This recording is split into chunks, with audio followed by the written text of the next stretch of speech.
আসসালামু আলাইকুম প্রিয় শিক্ষার্থীরা, সবাইকে স্বাগতম জানাচ্ছি রকেট ফিজিক্সে। আমরা আদর্শ গ্যাস ও গ্যাসের গতিতত্ত্ব অধ্যায়টি পড়েছি। এই অধ্যায়টার সাথে রিলেটেড আরেকটি অধ্যায় হচ্ছে তাপগতিবিদ্যা। সো আদর্শ গ্যাস ও গ্যাসের গতিতত্ত্ব অধ্যায়টি ছিল আমাদের প্রথম পত্রের সর্বশেষ চ্যাপ্টার, 10ম অধ্যায়। এবার আমরা দ্বিতীয় পত্রের প্রথম অধ্যায় অর্থাৎ তাপগতিবিদ্যা অধ্যায়টি শুরু করবো এবং এটারও গ্র্যাজুয়ালি অনেকগুলো লেকচার আসবে, ইনশাল্লাহ 8-10টি লেকচারের মধ্যে পুরো অধ্যায়টি আমরা খুব ভালোভাবে কভার করবো। সো আসুন শুরু করা যাক। সো অধ্যায় 1 তাপগতিবিদ্যা, আমি আছি সবসময়ের মতো মারুফুল মুকিল। আপনাদের সবাইকে স্বাগতম জানাচ্ছি। আসুন শুরু করি। তো আজকের ক্লাসে আমরা কী কী পড়বো ভাই অ্যাট এ গ্ল্যান্স যদি দেখে নিই। আজকের ক্লাসে আমরা সর্বপ্রথম পড়বো হচ্ছে ভাই তাপমাত্রা কী। এই তাপমাত্রার সাথে আরেকটা জিনিস রিলেটেড, সেটা হচ্ছে তাপ। সো একটা জিনিস আমরা আরেকটা জিনিস বের করার চেষ্টা করবো যে তাপ কি শক্তির কোনো রূপ নাকি তাপ অন্য কিছু। এবং তাপের সাথে আরেকটা জিনিস শিখে ফেলবো ভাই আমরা, সেটা হচ্ছে থার্মাল এনার্জি। ওকে, সো একসাথে যেসব জিনিস রিলেটেড সব কিছু আমরা একবারে দেখে নেব। ওকে, এই হচ্ছে বিষয়।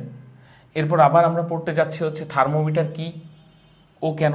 কারণ থার্মোমিটার যদি না আবিষ্কৃত হতো তাহলে কি সমস্যা ছিল, আমরা তো কোনো কিছু টাচ করে বলে দিতে পারি সেটা ঠান্ডা নাকি গরম। সো থার্মোমিটারের কী দরকার, তাই না? আমাদের লাইফটা তো কঠিন করার কী দরকার ছিল। থার্মোমিটার বের করার চেষ্টা করব। আর ফাইনালি আমরা শিখবো তাপগতিবিদ্যার 0তম সূত্র বা 0th ল অফ থার্মোডাইনামিক্স। তো খুবই সুন্দর এবং গোছানো একটা লেকচার হবে এবং আজকের লেকচারটা মেইনলি হবে থিওরিটিক্যাল।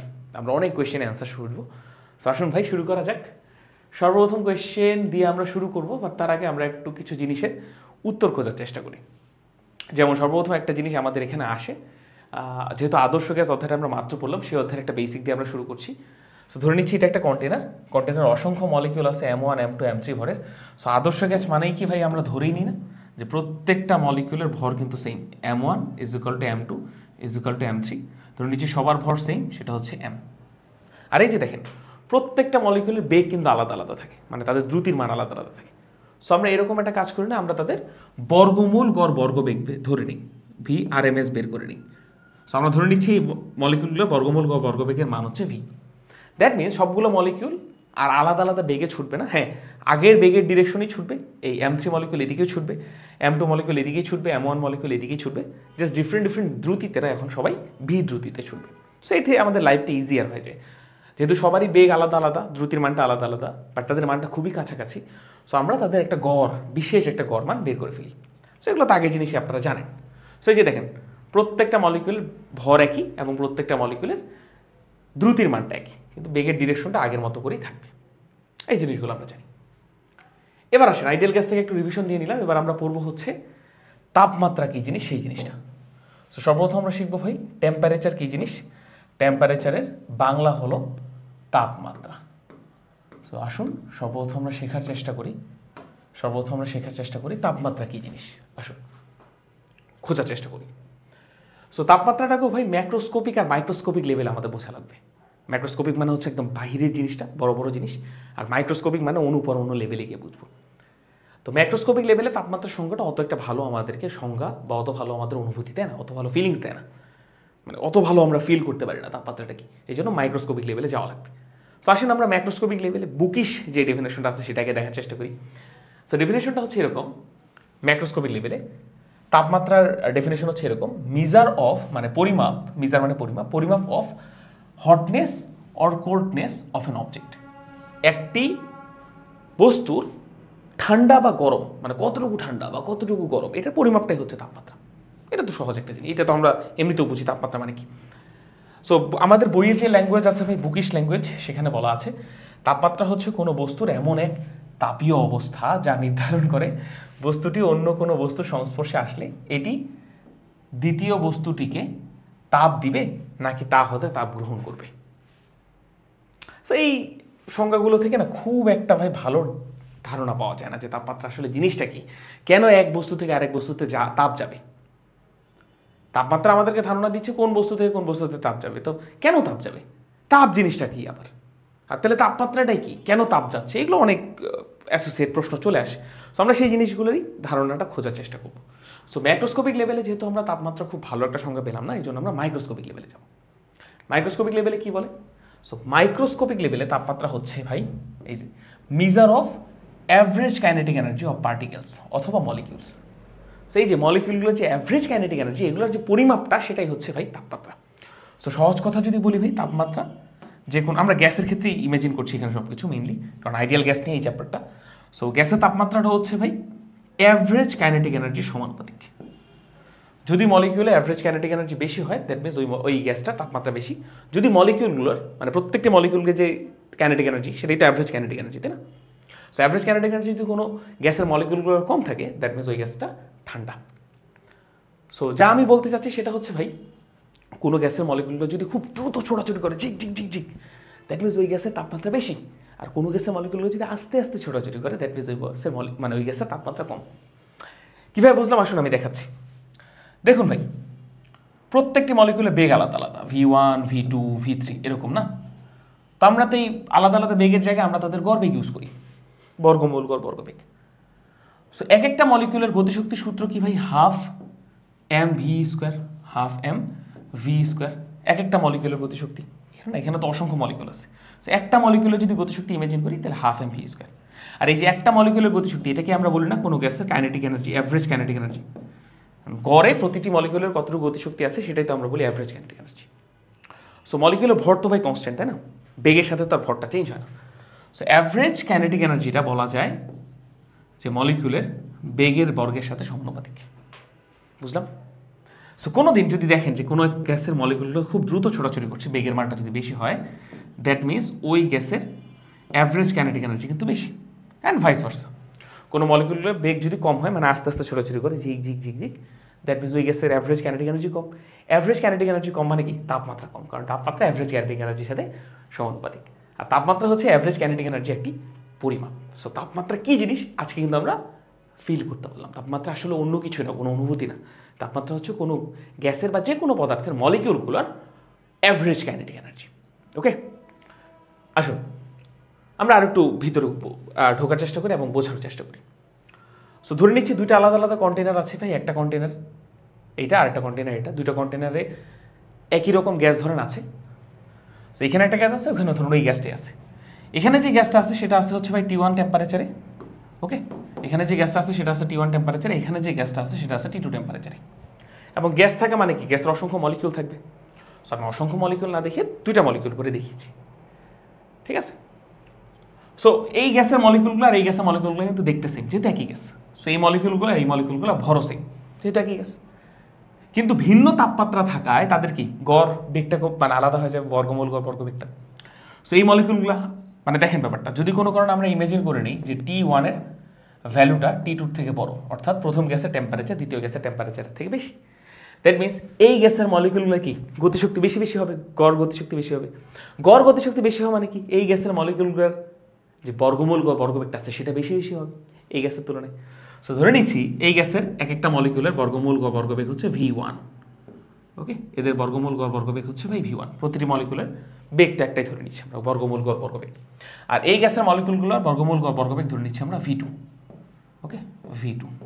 ওকে, এখন দেখেন প্রথম গ্যাসের টেম্পারেচার যেহেতু দ্বিতীয় গ্যাসের থেকে বেশি, দ্যাট মিনস প্রথম গ্যাসের যে অ্যাভারেজ কাইনেটিক এনার্জি আছে K অ্যাভারেজ অফ প্রথম গ্যাস এবং K average of second gas কোনটা বড় হবে ভাই? ডেফিনেটলি প্রথম গ্যাসের অ্যাভারেজ কাইনেটিক এনার্জি বেশি হবে। তাহলে আমাকে বলেন প্রথম গ্যাসের যে বর্গমূল গড় বর্গবেগ আছে দ্বিতীয় গ্যাসের বর্গমূল গড় বর্গবেগের থেকে বেশি হবে।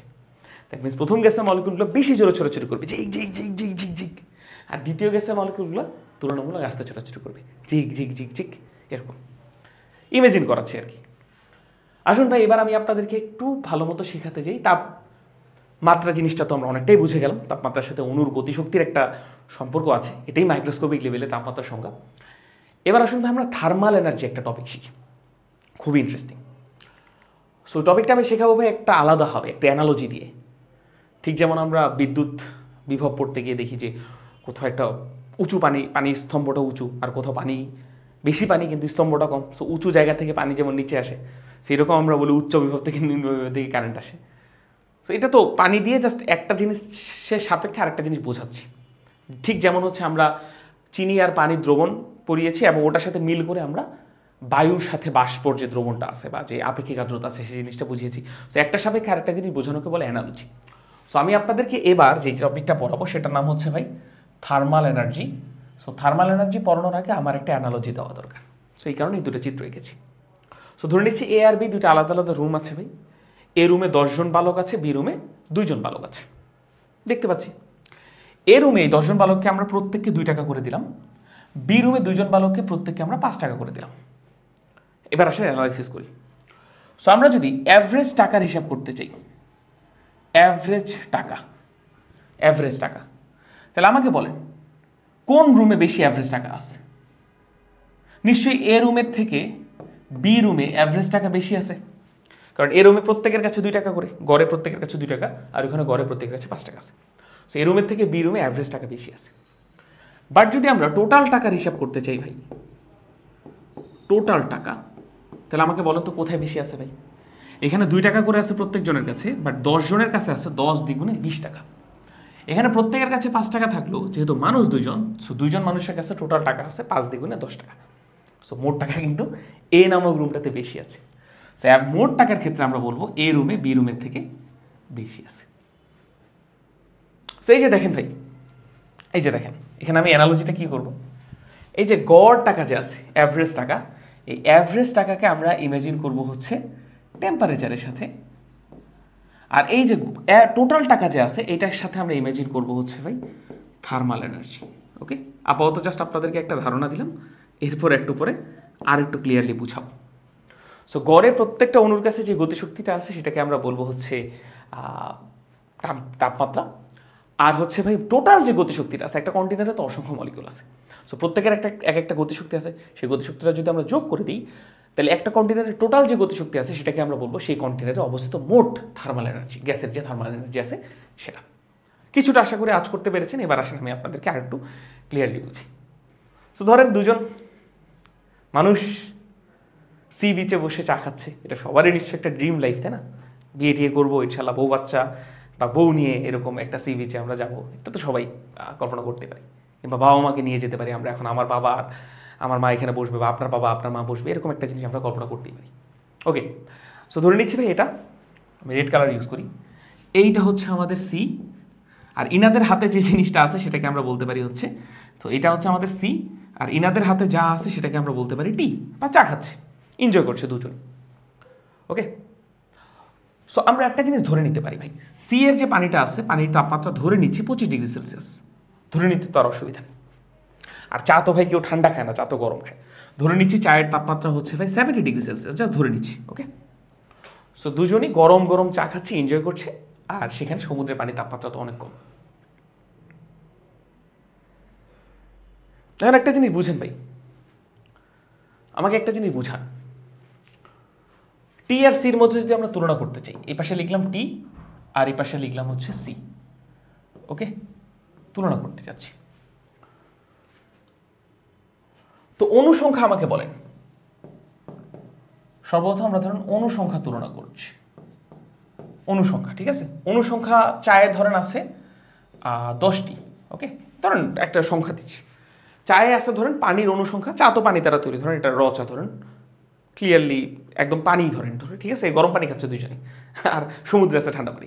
সো ধরে নিচ্ছি চায়ে পানির অণু হচ্ছে 10টি, আর সমুদ্রে আছে পানির অণু হচ্ছে ভাই 10 টু দি পাওয়ার, ধরে নিচ্ছি ইচ্ছা মতো 10 টু দি পাওয়ার 50টি। মানে বুঝতে পারছেন এই দুটো সংখ্যা কিন্তু কোনোভাবেই তুলনার মতো একটা না। চায়ে তো ভাই 200 ml 300 ml পানি থাকে, সমুদ্রে তো ভাই কত ml পানি থাকে আপনি হিসাব করতে পারবেন না। সো সমুদ্রে কিন্তু অনুসংখ্যা অনেক বেশি থাকে। এখন দেখেন চায়ের তাপমাত্রা কত ভাই? 70 ডিগ্রি সেলসিয়াস। সমুদ্রের তাপমাত্রা কত ভাই? সমুদ্রের পানির তাপমাত্রা 25 ডিগ্রি সেলসিয়াস। ওকে, সো আমি যদি বলি যেহেতু তাপমাত্রা এটা টেম্পারেচার আমরা জানি, তাহলে আমি যদি কে অ্যাভারেজ অর্থাৎ অ্যাভারেজ কাইনেটিক এনার্জি যদি হিসাব করতে চাই, অ্যাভারেজ কাইনেটিক এনার্জি যদি হিসাব করতে চাই, আর যদি নেট কাইনেটিক এনার্জি হিসাব করতে চাই, net kinetic energy, average kinetic energy হিসাব করবো আর নেট কাইনেটিক এনার্জি হিসাব করবো। আমাকে বলুন ভাই, অ্যাভারেজ কাইনেটিক এনার্জি যদি হিসাব করতে চাই আর নেট কাইনেটিক এনার্জি যদি হিসাব করতে চাই, অ্যাভারেজ কাইনেটিক এনার্জি কোথায় বেশি থাকবে? যেহেতু চায়ের অণুগুলোর তাপমাত্রা বেশি, দেখবি চায়ের অণুগুলো বেশি ছোটাছুটি করবে খুব দ্রুত, আর সমুদ্রের পানির তাপমাত্রা কমায়, সমুদ্রের পানির অণুগুলো আস্তে আস্তে ছোটাছুটি করবে। So average kinetic energy definitely ভাই টিতে তাপমাত্রা বেশি হয়, সি এর তুলনায়, সি ওয়াটারের তুলনায় টি ওয়াটারে অ্যাভারেজ কাইনেটিক এনার্জি বেশি থাকবে। বা টোটাল কাইনেটিক এনার্জি যদি হিসাব করি ভাই, দেখুন ধরে নিচ্ছি সমুদ্রের পানিতে অ্যাভারেজে সবার কাইনেটিক এনার্জি আছে 10, তাহলে 10টি অণুর টোটাল কাইনেটিক এনার্জি কত? 10 × 10 তার মানে 100। ধরে নিচ্ছি ভাই আপনার হচ্ছে সিএ এক একটি অণুর কাইনেটিক এনার্জি হচ্ছে 1, তাহলে সিএ টোটাল কাইনেটিক এনার্জি কত 10⁵ × 1, তার মানে 10⁵50 জুল। কোথায় 100 আর কোথায় 10⁵50 বলুন, কোথায় 10² আর কোথায় 10⁵50 তুলনা হয় না তো। সো গড় গতিশক্তি সমুদ্রের পানির তুলনায় বেশি হলো যখন আমরা তাদের গতিশক্তিগুলো যোগ করবো, এক একটা অণুর গতিশক্তি যখন যোগ করবো তখন টোটাল যে গতিশক্তিটা হবে সেটা ডেফিনেটলি টি এর তুলনায় সিতে ভাই অনেক বেশি হবে। এই জিনিসটা কি বুঝি ভাই? আশা করি বুঝেন। সো এবার দেখেন আমরা মোটামুটি অনেক কিছু শিখে ফেলেছি। যেমন এই যে এখানে দেখেন এই যে গড় গতিশক্তি ভাই, এই গড় গতিশক্তি আমাদেরকে ধারণা দেয় হচ্ছে ভাই টেম্পারেচার সম্পর্কে, ঠিক আছে, টেম্পারেচার সম্পর্কে। আর এই যে মোট যে গতিশক্তিটা আছে এটা হচ্ছে ভাই কোনো গ্যাসের বা কোনো পদার্থের মোট গতিশক্তি যেটা আছে অণুগুলোর, সেটাকে আমরা নাম দিই হচ্ছে থার্মাল এনার্জি। ওকে, সো হিট কিন্তু ভাই কোনো এনার্জি না, একটু পরে আবার ভালো মতো বুঝবেন। আমরা যে এনার্জির কথা বলি সেটা হচ্ছে থার্মাল এনার্জি, হিট কিন্তু কোনো এনার্জি না, তাপ কিন্তু কোনো এনার্জি না। যদি এটা জেনে থাকেন তাহলে ভুল জানেন। আমরা যে এনার্জির কথা বলি সেটা হচ্ছে থার্মাল এনার্জি। সো সমুদ্রের পানিতে অনেক বেশি এনার্জি থাকে, বাট সমুদ্রের পানির তাপমাত্রা কম থাকে। বাট চায়ের পানিতে অনেক বেশি তাপমাত্রা থাকে, গড় গতিশক্তি অনেক বেশি হয়, বাট মোট থার্মাল এনার্জি কিন্তু সমুদ্রের পানি বেশি। আশা করি বুঝেছেন। সো এই জায়গাতে আমি আরেকটু ভিজুয়ালাইজ করার চেষ্টা করছি ভাই। ধরে নিচ্ছি 2 রকম পানি নিয়েছি, একই পানি 2টা ভিন্ন ভিন্ন তাপমাত্রায় নিয়েছি। ওকে, ধরে নিচ্ছি এখানে পানির তাপমাত্রা হচ্ছে T1 আর এখানে পানির তাপমাত্রা T2। T1 এর মান T2 থেকে বেশি। তাহলে আমাকে বলেন গড় গতিশক্তি কে অ্যাভারেজ নিশ্চয়ই 1 নম্বর কন্টেনারে হবে বেশি 2 নম্বর কন্টেনারের তুলনায়। কিন্তু আমরা যদি মোট গতিশক্তির কথা বলি ভাই, মোট গতিশক্তি ডেফিনেটলি 1 থেকে 2 বেশি হবে, কারণ 1 থেকে 2 ঢের বেশি পানি আছে। ধরে নিচ্ছি অনেক বেশি পানি আছে। বুঝলাম বিষয়টা? আশা করি এগুলো জিনিস বুঝেছেন আপনারা, ঠিক আছে। সো থার্মাল এনার্জি যদি আমরা কনসেপ্টটা বলি ভাই, থার্মাল এনার্জি জিনিসটা কি? থার্মাল এনার্জি জিনিসটা কি? থার্মাল এনার্জি হচ্ছে ভাই নেট কাইনেটিক এনার্জি, অর্থাৎ টোটাল যে কাইনেটিক এনার্জিটা আছে সেটাকে আমরা বলবো কোনো গ্যাসের বা কোনো পদার্থের থার্মাল এনার্জি, ঠিক আছে। আচ্ছা, এবার আসেন ভাই আমরা হিট সম্পর্কে বলি। আমরা থার্মাল এনার্জি পড়েছি, তাপমাত্রা পড়েছি, এবার হিট পড়া দরকার। সো হিটের সাথে আবার রিলেটেড খুব বেশি টেম্পারেচার, হিটের সাথে রিলেটেড হচ্ছে ওয়ার্ক। সো আমরা ওয়ার্ক এবং হিটকে মাইক্রোস্কোপিক লেভেলে গিয়ে বিশেষভাবে শেখার চেষ্টা করব, ঠিক আছে, এবং সেক্ষেত্রে একটা অ্যানালজি দিব। বাস, ঠিক আছে, ওয়ার্ক এবং হিট দিয়ে আমরা হচ্ছে শেখার চেষ্টা করব যে থার্মাল এনার্জি আর হিট কিন্তু সেম না, হিট কিন্তু কোনো প্রকার এনার্জি না। এখন বুঝবেন ভালো মতো। সো অ্যানালজিটা হচ্ছে এরকম যে ধরেন ঢাকা আর এটা পঞ্চগড়, আমার গ্রামের বাড়ি পঞ্চগড়ে। সো ধরেন এটা আমি ঢাকা থেকে পঞ্চগড়ে 2টা ভিন্ন রাস্তায় যেতে চাই বা যেতে পারি, একটা হচ্ছে বাস আর একটা হচ্ছে ট্রেন, ঠিক আছে। সো এই যে দেখেন ভাই, ধরেন ঢাকা একটা বডি, পঞ্চগড় একটা বডি, এক বডি থেকে আরেক বডিতে বা এক বস্তু থেকে আরেক বস্তুতে এই মানুষটাকে আমরা ধরে নিতে পারি হচ্ছে এনার্জি, ঠিক আছে। এই যে মানুষটা যে আছে এই মানুষটাকে আমরা ধরে নিতে পারি এনার্জি, ঠিক আছে। ঢাকা আর পঞ্চগড় হচ্ছে এক একটা অবজেক্ট।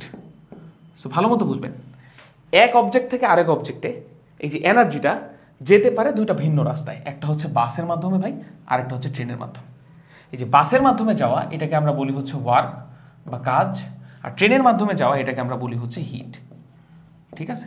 সো হিট এবং ওয়ার্কের মাধ্যমে আমরা অ্যাকচুয়ালি এনার্জি ট্রান্সফার করি। ওয়ার্ক বা হিট নিজে কিন্তু কোনো শক্তি না, হিট কিন্তু কোনো শক্তি না, ওয়ার্ক কিন্তু কোনো শক্তি না। এরা কি বলেন, শক্তি এক জায়গা থেকে আরেক জায়গায় নিয়ে যাওয়ার এক একটা মোড অফ ট্রান্সপোর্টেশন। বুঝা গেছে? আসেন আরও উদাহরণ দিব, ভালো মতো বুঝবেন। সো ওয়ার্কের সংজ্ঞাটা একটু বিশেষভাবে পড়বো ভাই। ওয়ার্কের যদি সংজ্ঞাটা আমি একটু ভালোভাবে আপনাদেরকে পড়াতে চাই, ডেফিনেটলি ফরেন রাইটারের বই থেকে দেখা লাগবে এই জিনিসগুলো আমাদের আর একটু ভালো মতো বুঝতে। So energy is transferred by stimulating particles with ordered motion, এটাই হচ্ছে ওয়ার্কের অ্যাকচুয়াল ডেফিনিশন। সো এখানে এই যে অর্ডার্ড মোশন, এটার বাংলা হচ্ছে ভাই সুশৃঙ্খল গতি, ঠিক আছে। সো শক্তি এক জায়গা থেকে আরেক জায়গায়, এই যে এনার্জি এক জায়গা থেকে আরেক জায়গায় ট্রান্সফার্ড হয় by stimulating particles. Stimulating particles মানে কি বুঝবেন, সুশৃঙ্খল গতির মাধ্যমে। সো ওয়ার্কের মাধ্যমে আর হিটের মাধ্যমে শক্তি ট্রান্সফার হয়, বাট ওয়ার্ক হচ্ছে এমন একটা মাধ্যম শক্তি ট্রান্সফার হবে যখন পার্টিকেলগুলা, কারণ কোনো একটা পদার্থ তো পার্টিকেল দ্বারা তৈরি, তাই না, অনুপরমাণু দ্বারা তৈরি। সো এই পার্টিকেলগুলো, অনুপরমাণুগুলো সুশৃঙ্খল গতির মাধ্যমে যাবে। নিশ্চয়ই বুঝি নেই, আমি আপনাদেরকে বুঝাচ্ছি। সো আসেন আমি একটা উদাহরণ দেবো, এই উদাহরণটা তার আগে একটা জিনিস বুঝাই। ধরেন ভাই আপনার কাছে একটা অবজেক্ট আছে, এই হচ্ছে আপনার কাছে একটা অবজেক্ট, ঠিক আছে ভাই, এই হচ্ছে আপনার কাছে একটা অবজেক্ট, ওকে, এটা একটা অবজেক্ট। আর ভালো মতো যদি তাকাতে বলি, নিশ্চয়ই ভাই অবজেক্ট এমনি এমনি গঠিত না, অবজেক্ট অসংখ্য পার্টিকেল দ্বারা তৈরি। সো এই চারটা হচ্ছে অবজেক্টের পার্টিকেল, ঠিক আছে ভাই, এটা ছিল একটা অবজেক্ট, এই হলুদগুলো হচ্ছে অবজেক্টের পার্টিকেল। এখন আমি যদি আপনাকে বলি যে অবজেক্টটাকে আপনাকে উপরে তোলা লাগবে, উপরে তোলা লাগবে, সো অবজেক্টটাকে ধরলেন আপনি, দাঁড়ান আমি একটু আপনাদেরকে বুঝাই। সো অবজেক্টটাকে ধরেন আপনি ধরলেন, ধরে উপরে তুলছেন, ঠিক আছে। সো এই যে যখন উপরে তুলছেন অবজেক্টটাকে ধরে, তখন ঘটনা কি করছে ভাই ইন দ্য ব্যাকগ্রাউন্ড, অ্যাকচুয়ালি কিন্তু প্রত্যেকটা পার্টিকেলকে উপরের দিকে গতিশীল হওয়া লাগছে, আর প্রত্যেকটা পার্টিকেল মিলেই আসলে একটা অবজেক্ট। সো প্রত্যেকটা পার্টিকেল যখন উপরের দিকে গতিশীল হচ্ছে একটা নির্দিষ্ট ডিরেকশনে, তখনই কিন্তু অবজেক্টটা নিচ থেকে উপরে উঠছে। সো এই যে দেখেন ভাই, প্রত্যেকটা পার্টিকেলের যে উপরের দিকে ডিরেকশনে মুভ করা, যার কারণে সামগ্রিকভাবে পুরো অবজেক্টটা উপরের দিকে উঠছে, এটাকে বলি আমরা অর্ডার বা সুশৃঙ্খল গতি, বুঝা গেল। সেই যে দেখেন ভাই, একটা পার্টিকেলকে এম ভর একটা পার্টিকেলকে এই ছাইটা আমরা তুলেছি, তখন পার্টিকেলের প্রত্যেকটা মানে বস্তুর প্রত্যেকটা পার্টিকেল, এটা তো একটা অবজেক্ট, অবজেক্টের প্রত্যেকটা পার্টিকেলে উপরের দিকে ডিরেকশনে মুভ করছে, যার কারণে বস্তুটা ইজিলি উপরে উঠে গেল, বোঝা গেল বিষয়টা। সো এখানে আমরা করলাম কি ভাই, কাজ করলাম, ডেফিনেটলি কাজ করলাম। সো এখানে যখন কাজ করলাম ভাই, গ্র্যাভিটেশনাল ফোর্সে এগেনস্টে কাজ করেছি, আর গ্র্যাভিটেশনাল ফোর্স কি একটা সংরক্ষণশীল বল। সো সংরক্ষণশীল বলে এগেনস্টে যতটুকু কাজ করা হয় সেটা বস্তুর মধ্যে বিভব শক্তি হিসেবে জমা হয়।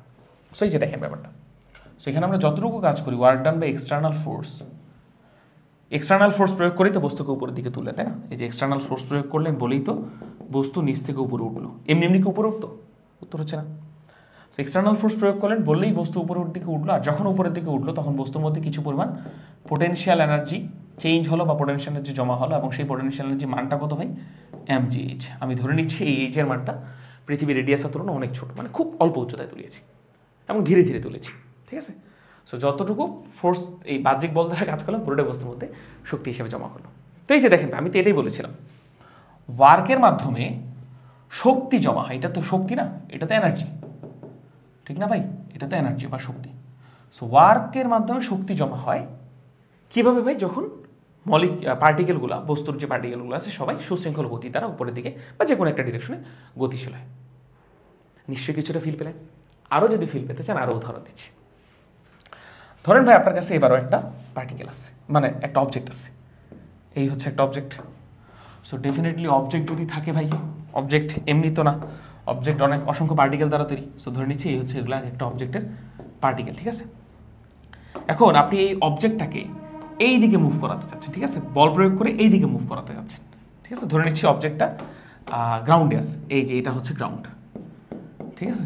অবজেক্টটাকে আপনি দিন শেষে অবজেক্টটাকে এই দিকে মুভ করাতে চাচ্ছেন, তাহলে কীভাবে মুভ করবেন ভাই, ডেফিনেটলি বাইরে থেকে ফোর্স প্রয়োগ করবেন, ঠিক আছে। আপনাকে করা লাগবে যেটা, সেটা হচ্ছে এই জায়গায় ধরেন একজন মানুষ দাঁড়িয়ে আছে, সে এই যে বাইরে থেকে দাঁড়িয়ে থেকে বাহ্যিক বল প্রয়োগ করবে, এক্সটার্নাল ফোর্স, যার কারণে অবজেক্টটা গতিশীল হবে।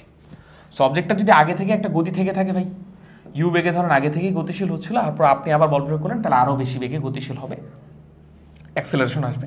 সো ফাইনালি অবজেক্টটা এইদিকে কোথাও একটা যাবে। সো অবজেক্ট এইদিকে গতিশীল হচ্ছে ভাই, অবজেক্ট তো পার্টিকেল দ্বারা তৈরি।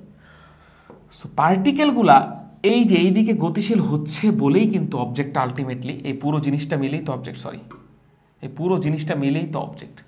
সো পার্টিকেলগুলো গতিশীল হচ্ছে বলেই অবজেক্টটা কিন্তু ওইদিকে গতিশীল হচ্ছে। বোঝা কি গেল বিষয়টা?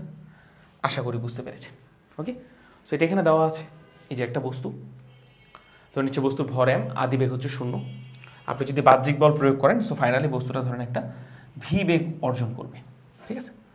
সো এই যে দেখেন, বাহ্যিক বল দ্বারা কৃত কাজ, আপনি বস্তুটাতে বাহ্যিক বল প্রয়োগ করলেন, work done by external force, কতটুকু কাজ করলেন ভাই, বল এবং সরণ একই ডিরেকশনে, so F X cos 0 degree. So আমরা বলতে পারি F X is equal to যতটুকু কাজ করলেন পুরোটাই বস্তুর মধ্যে কী হিসেবে জমা হলো, গতিশক্তি। এবং গতিশক্তি মানটা কত ভাই, হাফ এম ভি স্কোয়ার। এটাই তো কাজ শক্তি উপপাদ্য, কাজ করা বস্তুর মধ্যে গতিশক্তি চেঞ্জ করে। সো আদি গতিশক্তি 0, ফাইনাল গতিশক্তি হচ্ছে এটা। সো যতটুকু কাজ করলেন বস্তুর মধ্যে কী হিসাবে জমা হলো বলুন, গতিশক্তি হিসেবে। সো আমরা যখন এখানে কাজ করেছি তখন বস্তুটাতে শক্তি সঞ্চারিত হয়েছে, বাট কীভাবে সঞ্চারিত হয়েছে ভাই, এই যে দেখেন পার্টিকেলগুলার, বস্তু যে পার্টিকেল দ্বারা তৈরি, পার্টিকেলগুলার অর্ডার্ড মোশনের মাধ্যমে সব পার্টিকেলগুলো কিন্তু এইদিকে মুভ করা লেগেছে, আলটিমেটলি বস্তুটি ওইদিকে মুভ করলো। বোঝা গেল বিষয়টা? আচ্ছা, খুবই ভালো জিনিস। এবার আসেন, যদি এতটুকু বুঝে থাকেন ভাই, ডেফিনেটলি আপনি হিটের সঙ্গে এখন খুব ভালোভাবেই বুঝবেন। হিট তাইলে কী ভাই, শক্তি ট্রান্সফার করে হিটের মাধ্যম, আগেই বলেছিলাম। তো এবার তাহলে কীভাবে ট্রান্সফার করবে? ডিসঅর্ডার্ড মোশনের মাধ্যমে বা বিশৃঙ্খল গতির মাধ্যমে। এই যে ডিসঅর্ডার্ড মোশনে শক্তি ট্রান্সফার হয়। ডিসঅর্ডার্ড মানে কি ভাই? ওটা যদি সুশৃঙ্খল হয়, অর্ডার মানে তাহলে বিশৃঙ্খল হবে, এটা মানে বিশৃঙ্খল গতির মাধ্যমে শক্তি ট্রান্সফার হয়। বুঝেছি নিশ্চয়ই। কীভাবে হয় আসেন বুঝেই। সো ধরেন ভাই দুইটা ভিন্ন ভিন্ন টেম্পারেচারে আমরা দুটো একই গ্যাস নিয়েছি, একই গ্যাসের জন্য মলিকিউলগুলো সেম, আলাদা আলাদা কন্টেনারে নিয়েছি, এখানে 60 ডিগ্রি সেলসিয়াস, এখানে 30 ডিগ্রি সেলসিয়াস। সেখানে যদি বেশি টেম্পারেচার তাহলে মলিকিউলগুলো ধরেন এখানে V1 বেগে গতিশীল হবে, আর এখানে V2 বেগে গতিশীল হবে, V2। ওকে, আচ্ছা, যেখানে টেম্পারেচার বেশি ভাই সেখানে নিশ্চয়ই গড়বেগটা বেশি হবে ভাই। V1 এর ভ্যালুটা V2 থেকে ডেফিনেটলি বেশি হবে। সো এখানকার মলিকিউলগুলো কি বেশি বেশি ছোটো ছোটো করবে, ঝিক ঝিক ঝিক ঝিক, আর এখানে আস্তে আস্তে ঝিক ঝিক ঝিক ঝিক। এখন আমি যদি, যেহেতু একই গ্যাস, আমি যদি কোনো কারণে মিক্সড করি গ্যাসগুলোকে, কারণ মিক্স করে দিলাম, এই যে মিক্স করলাম। সো এখন দেখেন ভাই, প্রথম গ্যাসের মলিকিউলগুলো বেগ কত ছিল? V1। দ্বিতীয় গ্যাসের মলিকিউলগুলো ছিল বেগ V2। সো যখনই মিক্স করবো তখনই কি মলিকিউলগুলোর মধ্যে সংঘর্ষ হবে না ভাই? সো আমি একটা সংঘর্ষ দেখাচ্ছি। প্রথম গ্যাসের মলিকিউল দ্বিতীয় গ্যাসের একটা মলিকিউলের সাথে সংঘর্ষ করবে, ঠিক না ভাই? সংঘর্ষ করলো। এখন দেখেন দুইটা গ্যাসের মলিকিউলেই সাইজ, শেপ, জিওমেট্রি, ভর সব কিছু সেম। এইটা একটা মলিকিউল, এটা একটা মলিকিউল। এই মলিকিউলটা ধরুন অনেক দ্রুত বেগে আসতেছে, আর এটা ধরুন আস্তে আসতেছে। সো এটা যদি অনেক দ্রুত আসে, এটা যদি অনেক দ্রুত আসে, সো দেখেন এটার মধ্যে একটা শক্তি সঞ্চার করে দেয় না ভাই? এইটা দেখেন অনেক দ্রুত যদি আসে, এর সাথে যদি সংঘর্ষ করে, তাহলে দেখেন এই যে এই হাতের মধ্যে একটা শক্তি সঞ্চার করে দেয়। সো আমি যেটা বলছি, আফটার কলিশন বা আফটার সংঘর্ষ, সংঘর্ষের পর যেটা হবে ভাই, দ্বিতীয় গ্যাসের যে মলিকিউলটা আছে V2, তার যে বর্গমূল বর্গবেগটা আছে সেটা বাড়তে থাকবে সংঘর্ষের পর, কারণ একে বেগ ধাক্কা দিবে, সো এর বেগ বেড়ে যাবে। আর প্রথম গ্যাসের যে মলিকিউল, তার বেগটা কি কমতে থাকবে না ভাই? ডেফিনেটলি সংঘর্ষের পর এ স্লো ডাউন হবে আর এ ফাস্টার হবে। সো প্রথম গ্যাসের মলিকিউলগুলো এরকম হবে, এটাতে একটা সংঘর্ষ দেখিয়েছি, এরকম অসংখ্য সংঘর্ষ হবে। সো দ্বিতীয় গ্যাসের মলিকিউলগুলো যদি গড় বেগ বেড়ে যায়, বর্গমূল বর্গবেগ, that means average kinetic energy যে আছে অফ 2 নম্বর গ্যাস, এটা কি বাড়তে থাকবে। আর এখানে অ্যাভারেজ কাইনেটিক এনার্জি আছে যে অফ 1 নম্বর গ্যাস, এটা কি কমতে থাকবে। আবার অ্যাভারেজ কাইনেটিক এনার্জি মানে কি ভাই? টেম্পারেচার। সো দ্বিতীয় গ্যাসের যে টেম্পারেচার ভাই, এটা কি বাড়তে থাকবে, আর 1 নম্বর গ্যাসের যে টেম্পারেচার, এটা কি কমতে থাকবে। বোঝা গেল বিষয়টা? সো এইভাবে আমরা দুইটা ভিন্ন তাপমাত্রার জিনিস একসাথে যদি মিলাই, ভিন্ন তাপমাত্রার পানি যদি একসাথে মিলাই, অণুগুলোর সংঘর্ষের মাধ্যমে গতিশক্তি ট্রান্সফার হয়, যার কারণে কিন্তু তাদের টেম্পারেচার একজনের বাড়ে একজনের কমে। এবং এই টেম্পারেচার বাড়া কমা কতক্ষণ পর্যন্ত চলবে? যতক্ষণ পর্যন্ত না তাদের উভয়েরই টেম্পারেচার ভাই সেম হয়ে যায়। বুঝতে পারলাম? যখন উভয়ের টেম্পারেচার সেম হয়ে যাবে, তখন এই সংঘর্ষটা বা এই তাপের আদান প্রদানটা থেমে যাবে। বোঝা গেল বিষয়টা? সো এখন এখানে একটা জিনিস ভালো মতো তাকান। এখানে প্রথম গ্যাস এবং দ্বিতীয় গ্যাসের মলিকিউলগুলোর মধ্যে সংঘর্ষ হলো। সংঘর্ষের মাধ্যমে প্রথম গ্যাসের মলিকিউলগুলোর গতিশক্তি কমে গেল, দ্বিতীয় গ্যাসের মলিকিউলগুলোর গতিশক্তি বেড়ে গেল। সো আমরা একটা জিনিস বলতে পারি না, এখানে এক গ্যাস থেকে আরেক গ্যাসে ভাই, এক গ্যাস থেকে আরেক গ্যাসে গতিশক্তি ট্রান্সফার হয়েছে। গতিশক্তি ট্রান্সফার হয়েছে বলা যায় এই জিনিসটা। এক গ্যাস থেকে আরেক গ্যাসে গতিশক্তি ট্রান্সফার হলো। আর এই যে গতিশক্তি ট্রান্সফার হওয়াটা, এইটাকে আমরা বলি হচ্ছে ভাই হিট ট্রান্সফার। বোঝা গেল? হিট ট্রান্সফার অথবা শুধু হিট বলি আমরা। সেই গতিশক্তি মানে কি ভাই বলেন তো? Net kinetic energy. Net kinetic energy যে ট্রান্সফারটা আছে, ভালো মতো বুঝবেন। নেট কাইনেটিক এনার্জি যে ট্রান্সফারটা আছে, সেই ট্রান্সফারটা আমি কপি করে নিই, তারা ওয়েট, এইটাকে এখানে বসাচ্ছি। সো নেট কাইনেটিক এনার্জি যে ট্রান্সফারটা আছে ভাই, সেটাই নেট কাইনেটিক এনার্জি ট্রান্সফার মানে কি বলেন? গতিশক্তি ট্রান্সফার, তাই না? নেট কাইনেটিক ট্রান্সফার মানে গতিশক্তি ট্রান্সফার, গতিশক্তি ট্রান্সফার মানে হিট ট্রান্সফার। আবার একটা জিনিস আমাকে বলেন, নেট কাইনেটিক এনার্জি ট্রান্সফার মানে কি বলেন তো? থার্মাল এনার্জি ট্রান্সফার না? থার্মাল এনার্জি ট্রান্সফার না, কারণ নেট কাইনেটিক এনার্জি মানে কি? Thermal energy. So thermal energy transfer হয়। সো হিট অ্যাকচুয়ালি ভাই নিজে কোনো শক্তি না, হিটের মাধ্যমে শক্তি ট্রান্সফার হয়। সেটা কোন শক্তি ভাই? Thermal energy. কারণ হিটের মাধ্যমে ট্রান্সফার হয় গতিশক্তি, গতিশক্তি মানে মোট গতিশক্তি, মোট গতিশক্তি মানে থার্মাল এনার্জি। সো এক গ্যাস থেকে আরেক গ্যাসে থার্মাল এনার্জি ট্রান্সফার হয়। বুঝলাম? হিট কিন্তু নিজে কোনো শক্তি না, হিটের মাধ্যমে থার্মাল এনার্জি ট্রান্সফার হচ্ছে। আর এই যে মলিকুলগুলো যে ভাই সংঘর্ষ করলো, এই সংঘর্ষটা কি? ডেফিনেটলি এই সংঘর্ষটা কি বলেন? নিশ্চয়ই একটা, আমরা বলতে পারি ডিসঅর্ডার্ড একটা সংঘর্ষ বলাই যায়। আর আপনারা যদি বলেন যে ভাই ডিসঅর্ডার সংঘর্ষ আমাদেরকে দেখান, তাহলে দেখিয়ে আনছি। তার আইডিয়াল গ্যাস সিমুলেশন দ্বারা, এই যে এই সিমুলেশনগুলো কিন্তু আপনাদের জন্য অ্যাভেলেবল। ইন্টারনেটে। সো এগুলো আপনারা নিজেরাও কিন্তু ট্রাই করতে পারেন, ঠিক আছে? আসেন দেখি একটু। ওকে, সো ধরে নিচ্ছি এই যেখানে ব্লু কালারের যে মলিকিউলগুলো আছে এগুলো হচ্ছে ঠান্ডা মলিকিউল। সো এই যে আমি ছাড়ছি এখানে, ওকে, অনেক মলিকিউল ধরুন ছাড়লাম। সো এই যে দেখেন মলিকিউলগুলো আস্তে আস্তে ছোটাছুটি করছে এবং নিজেদের মধ্যে কিন্তু সংঘর্ষ করছে। এবার দেখেন এই যে রেড কালারের মলিকিউল মানে হচ্ছে গরম মলিকিউল। সো ধরেন এদেরকে আমি ছাড়ছি, ওকে। রেড কালার মলিকিউলগুলো দেখেন, এদের কিন্তু বেগ অনেক বেশি ব্লু কালার মলিকিউলের তুলনায়। সো এই যে দেখেন এরা কিন্তু নিজেদের মধ্যে বিভিন্নভাবে সংঘর্ষ করছে, কে কোথায় কাকে কীভাবে ধাক্কা মারছে জানে না। সো এই সংঘর্ষটাকে আমরা বলি হচ্ছে ডিসঅর্ডার্ড সংঘর্ষ, ডিসঅর্ডার্ড মোশনের মাধ্যমে সংঘর্ষ। এটাই হচ্ছে আপনার বাংলাদেশের পলিটিক্সের মতো, বুঝছেন, কে কোথা থেকে কীভাবে কাকে মারছে, নো ওয়ান নোস, ওকে। সো এটাই হচ্ছে ডিসঅর্ডার্ড মোশন, বুঝা গেছে? ডিসঅর্ডার্ড মোশনের মাধ্যমে সংঘর্ষ। আর এই যে একটা মলিকিউল থেকে আরেকটা মলিকিউলের যে সংঘর্ষ হচ্ছে এটার মাধ্যমে হচ্ছে গতিশক্তি ট্রান্সফার হচ্ছে। আশা করি বুঝেছেন সব কিছু, ওকে ভাই? আচ্ছা, এবার আসেন সো হিট ট্রান্সফার কীভাবে হয় ভাই, যদি আপনাদেরকে একটু বলি। হিট ট্রান্সফার হয় তিনভাবে। একটা হচ্ছে ভাই কন্ডাকশন, একটা হচ্ছে ভাই কনভেকশন, আর আরেকটা হচ্ছে ভাই রেডিয়েশন, ঠিক আছে? আমি কিন্তু শুধুমাত্র এখানে কন্ডাকশনের উদাহরণ দিয়েছি, ওকে। কন্ডাকশনের মানে পরিবহন, আর কনভেকশন মানে পরিচলন, আর রেডিয়েশন মানে বিকিরণ। আমার বাংলা টার্মটা ভুল হতে পারে, বাট এটাই হচ্ছে তিনভাবে হিট ট্রান্সফার এক বস্তু থেকে আরেক বস্তুতে। সো আমি যেটা দেখিয়েছি সেটা হচ্ছে ভাই কাইন্ড অফ কন্ডাকশন আমি আবার দেখাচ্ছি। ধরেন ভাই এটা হিটারে অনেক বেশি তাপমাত্রা আছে, এর উপরে আপনি একটা বস্তু রেখেছেন, ঠিক আছে? সো ডেফিনেটলি ভাই হিটারের এই জায়গাটা তো অসংখ্য মলিকিউল থাকবে ভাই, হিটারের তো নিজস্ব অনেক পার্টিকেল থাকবে, এবং হিটারের এখানকার যে পার্টিকেলগুলো আছে এরাও বিভিন্ন দিকে গতিশীল হবে ডেফিনেটলি। হিটারের এখানকার যে পার্টিকেলগুলো আছে এরাও বিভিন্ন দিকে গতিশীল হবে ডেফিনেটলি। সো ধরে নিচ্ছি হিটারের এখানকার পার্টিকেলগুলো এরকম বিভিন্ন দিকে গতিশীল হচ্ছে, বিভিন্ন দিকে তাদের বেগের ডিরেকশন। এবং হিটারের এখানকার পার্টিকেলগুলো কি বেশি বেগে ছোটাছুটি করবে না, যেহেতু তারা গরম। হিটারটা দেখতে লাল দেখতে পাচ্ছেন, আর এর উপরে রেখেছেন একটা বস্তু।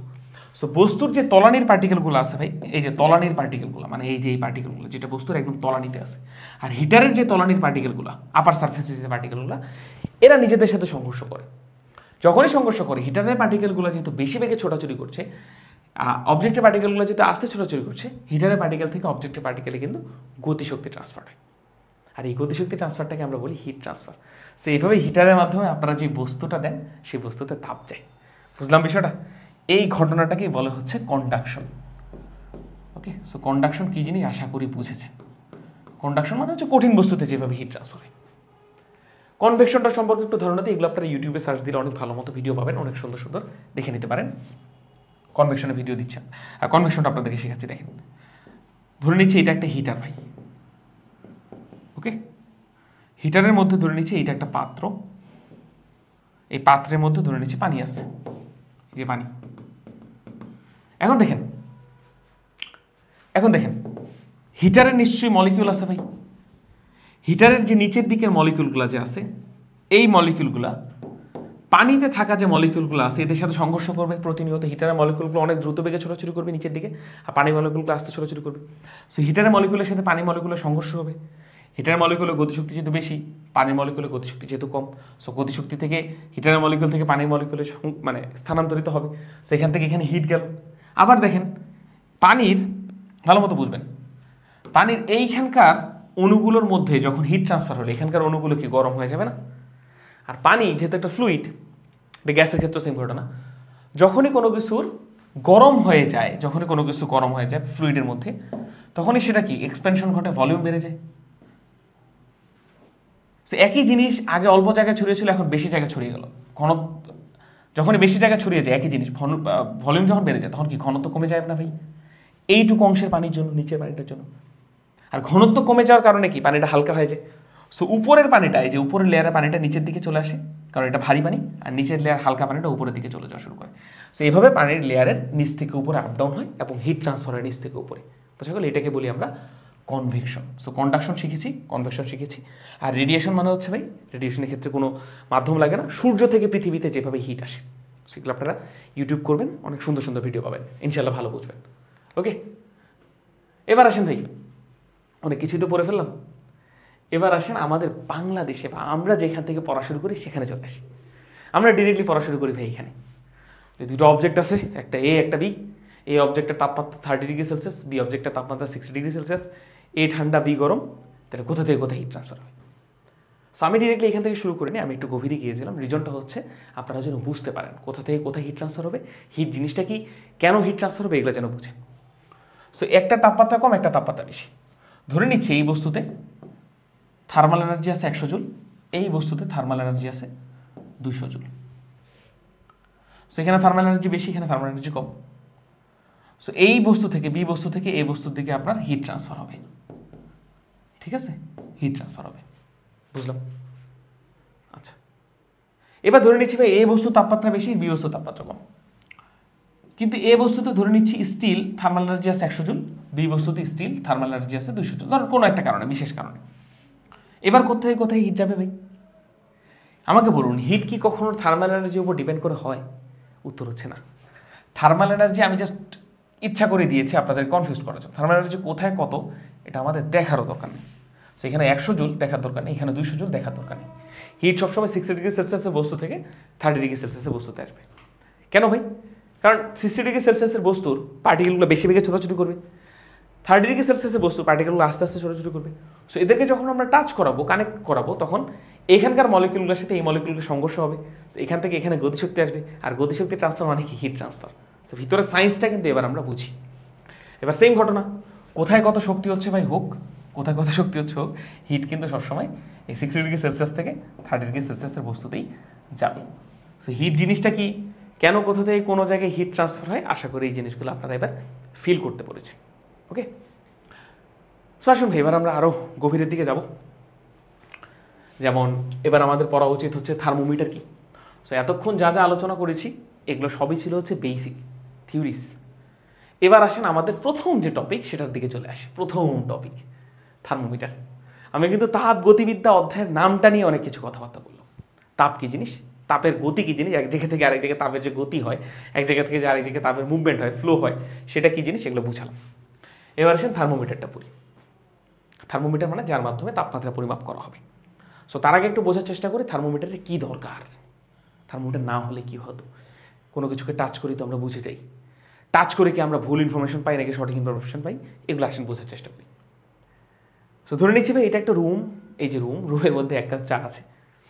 সো ইনিশিয়ালি ধরে নিচ্ছি চায়ের টেম্পারেচার হচ্ছে ভাই 70°C, আর রুমের মধ্যে আছে ভাই এয়ার, ধরে নিচ্ছি এয়ারের টেম্পারেচার হচ্ছে ভাই 25°C। হতেই পারে ইনিশিয়ালি, তাই না? খুবই ভালো জিনিস। আচ্ছা, আর আমাকে বলেন ভাই, ডেফিনেটলি রুমের মধ্যে ভাই জানালা থাকবে। সো এটা হচ্ছে উইন্ডো, ঠিক না? ডোর, উইন্ডো অনেক কিছু থাকবে। এপাশে জানালা আছে, এপাশেও জানালা আছে। সো জানালা থাকে মানে কি ভাই বলেন তো? কন্টিনিউয়াসলি বাইরে থেকে ভিতরে বাতাস ঢুকবে এবং ভিতর থেকে বাইরে বাতাস যাবে, মানে বাতাসের আদান প্রদান হবে রুমের মধ্যে। এইটা একটা ঘটনা ঘটবে। এর পাশাপাশি আরেকটা ঘটনা ঘটবে, সেটা কি বলে? চা এবং এয়ার টাচ করে আসছে না ভাই? চায়ের মলিকুলগুলো বেশি ছোটাছুটি করবে, এয়ারের মলিকুলগুলো আস্তে আস্তে ছোটাছুটি করবে। সো চা এবং এয়ার এর পার্টিকেলগুলো যখন একসাথে টাচ করা অবস্থা যাবে, তখন চায়ের মলিকুল থেকে এয়ারের মলিকুলে গতিশক্তি ট্রান্সফার হবে।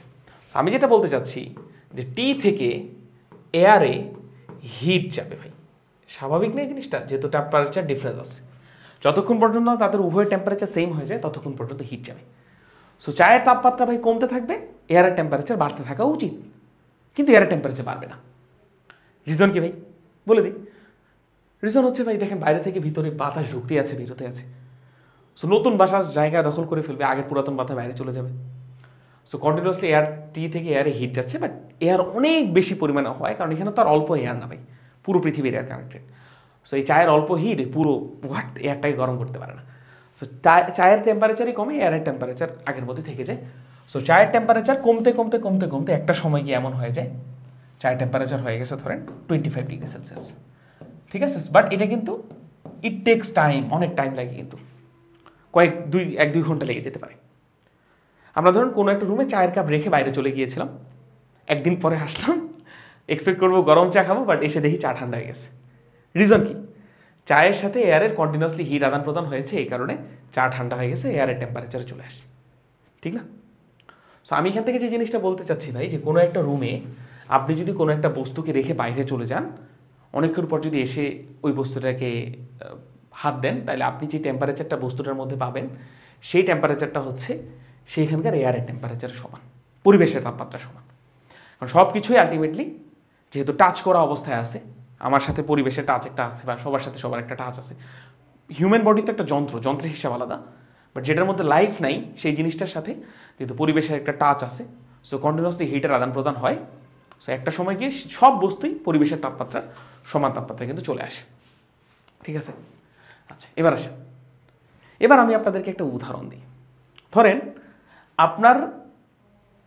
আপনার রুমে থাকা একটা স্কেল আছে, আপনার রুমে থাকা একটা খাতা আছে, নোট খাতা, স্কেল, এটা হচ্ছে মেটালিক একটা স্কেল, স্টিলের স্কেল। আপনি দুটাকে টাচ করে দেখেন, খাতাকে টাচ করবেন, স্কেলকে টাচ করবেন, আপনার কাছে কি মনে হবে বলুন? একদম অনেস্টলি বলবেন, আপনার কাছে কি মনে হবে? ডেফিনেটলি আপনার কাছে এরকম মনে হবে যে স্কেলটা তুলনামূলক ভাই ঠান্ডা, তুলনামূলক, হ্যাঁ, আর খাতাটা ভাই তুলনামূলক গরম। মানে একে অপরের সাথে যদি তুলনা করি তাহলে স্কেলের তুলনায় খাতা কিন্তু গরম। এরকম না ঘটনা?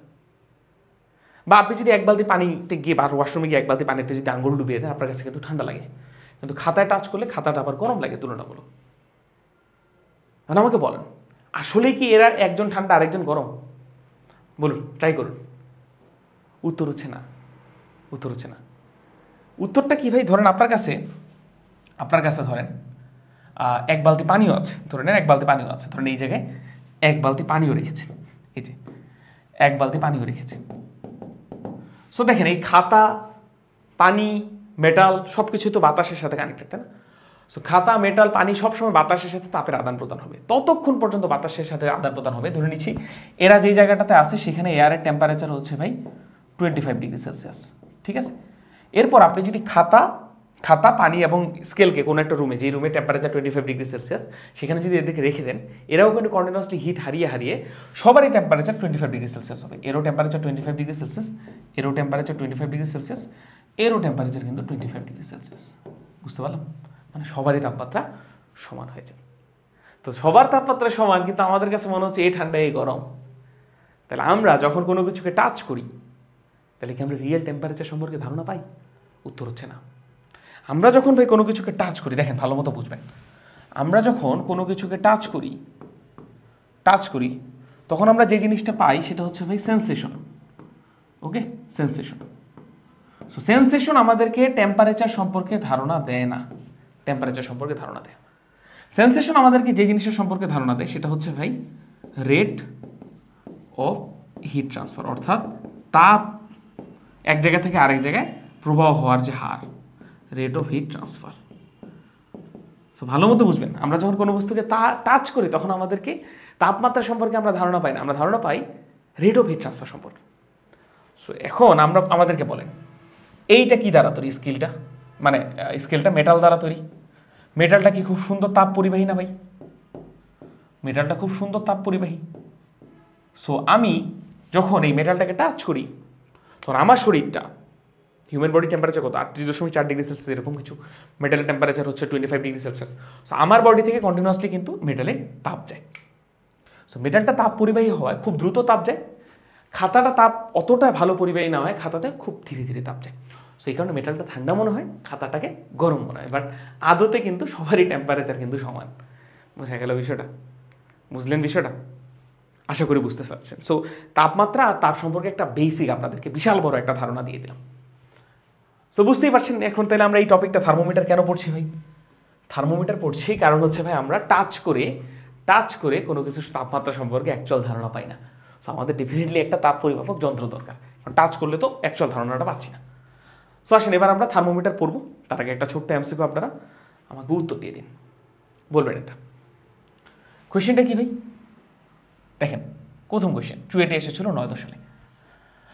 যখন তুমি তোমার আঙ্গুল দিয়ে এক খণ্ড বরফকে স্পর্শ করো তখন শক্তি প্রবাহিত হয়। দেখেন তাপ প্রবাহিত হয় বা শক্তি প্রবাহিত একই জিনিস, গতিশক্তি প্রবাহিত হয় কোথা থেকে কোথায় বলুন? ডেফিনেটলি আমার শরীর গরম, বরফ ঠান্ডা, সো আমার শরীর থেকে বরফে কন্টিনিউয়াসলি তাপ যাবে, তোমার আঙ্গুল থেকে বরফে দিবি। সো এটাই হবে সঠিক উত্তর, বাকি অপশন আর পড়ে দেখারও দরকার নেই। বুঝতে পারলাম? ওকে, সো আসেন ভাই আবার আমরা সামনের দিকে যাই। আমরা এবার বের করবো হচ্ছে থার্মোমিটার আঁকা শিখবো বা থার্মোমিটার সম্পর্কে ধারণা নেব। তো থার্মোমিটার সম্পর্কে যদি ধারণা নিতে যাই ভাই, তাহলে ব্যাপারটা বুঝবেন, একটা জিনিস খুব ভালো মতো বুঝবেন, একটা জিনিস খুব ভালো মতো বুঝবেন। দেখুন, থার্মোমিটার যদি সম্পর্কে ধারণা নিতে চাই, দেখুন ধরেন আমার দৈর্ঘ্য 5 ফিট 11 ইঞ্চ, বা ধরেন যে কোনো কারো একটা যদি দৈর্ঘ্য ইয়া করতে চান, তাহলে আমাদেরকে কোনো কিছু একটা ফিট, 1 ফিট মানে কত হবে এই ধারণাটা থাকা উচিত। সো 1 ফিটের সাপেক্ষে মাপে মাপে মাপে মাপে দেখতে পারবো আমার দৈর্ঘ্য কতটুকু, এরকম না ঘটনাটা। বা ধরেন কোনো কিছু দৈর্ঘ্য আছে 1 মিটার, সো 1 মিটার দৈর্ঘ্য যদি আমরা চূড়ান্তভাবে বের করতে পারি, একটা রেফারেন্স যদি আমার কাছে থাকে, তাহলে আমরা কোনো কিছু দৈর্ঘ্য মাপতে পারবো। সো 1 মিটারের সাপেক্ষে ওই বস্তুটা কত মিটার, এটুকু। সো কোনো কিছু পরিমাপ করতে গেলে আমাদেরকে একটা রেফারেন্স থাকা লাগবে, একটা নির্দিষ্ট পরিমাপ থাকা লাগবে। সো তাপমাত্রা পরিমাপ করতে গেলেও আমাদের একটা নির্দিষ্ট রেফারেন্স থাকা লাগবে, যে যেহেতু আমার হাইট এই 1 ফিটের সাপেক্ষে 5 ফিট 11 ইঞ্চ, তেমনই কোনো কিছু তাপমাত্রা কোনো একটা জিনিসের সাপেক্ষে কত, সেই জিনিসটা আমাদের জানা লাগবে। সো আমরা এখন যে জিনিসটা পড়বো সেটা হচ্ছে ভাই 2 স্থির বিন্দুর সাপেক্ষে তাপমাত্রা নির্ণয়। 2 স্থির বিন্দুর সাপেক্ষে। সো 2 স্থির বিন্দুর সাপেক্ষে বলতে বোঝাচ্ছি, ধরুন দুইটা বিন্দু আমাদের খুব বেশি কমন, সেটা হচ্ছে একটা হচ্ছে বরফ বিন্দু আর একটা বাষ্প বিন্দু। যেমন আমরা পানির ক্ষেত্রে এই জিনিস ইউজ করি। সো এই বরফ বিন্দুকে আবার অনেক জায়গায় লেখা থাকে নিম্ন স্থিরাঙ্ক। ওকে, সো দুইটা বিন্দুকে ফিক্স ধরে তাপমাত্রা নির্ণয় করা হয়, নির্ণয় করার প্রক্রিয়া। একটা হচ্ছে নিম্ন স্থিরাঙ্ক, আর আরেকটা বিন্দু হচ্ছে ভাই কি বলে, কি হবে বলুন, ঊর্ধ্ব স্থিরাঙ্ক। তো দুইটা বিন্দুকে আমরা ফিক্স ধরলাম, কারণ দেখেন আদর্শ চাপে বা একটা নির্দিষ্ট চাপে, আইডিয়াল চাপে ধরেন বরফ এবং বাষ্পবিন্দু, এটা কিন্তু সেম, ঠিক না? তো এই দুইটা বিন্দুকে আমরা ফিক্স ধরেছি, এই দুইটা বিন্দুকে ফিক্স ধরে আমরা কোনো কিছুর তাপমাত্রা নির্ণয় করবো। সেই যে এইটাকে বলে 2 স্থির বিন্দুর সাহায্যে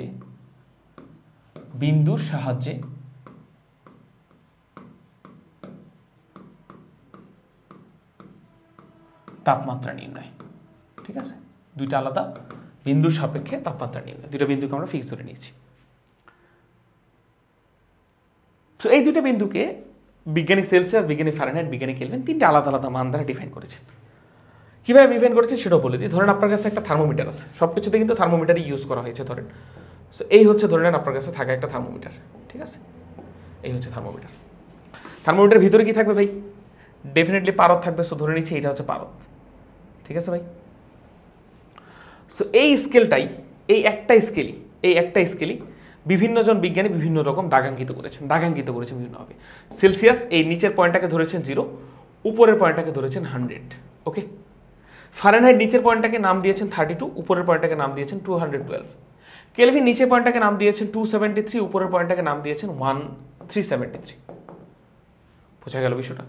সো দেখেন নিচের পয়েন্টে পারদের হাইটটা সেম সব থার্মোমিটারের ক্ষেত্রে, কিন্তু এক একজন এক এক নাম্বার দিয়েছেন। বোঝা গেল বিষয়টা?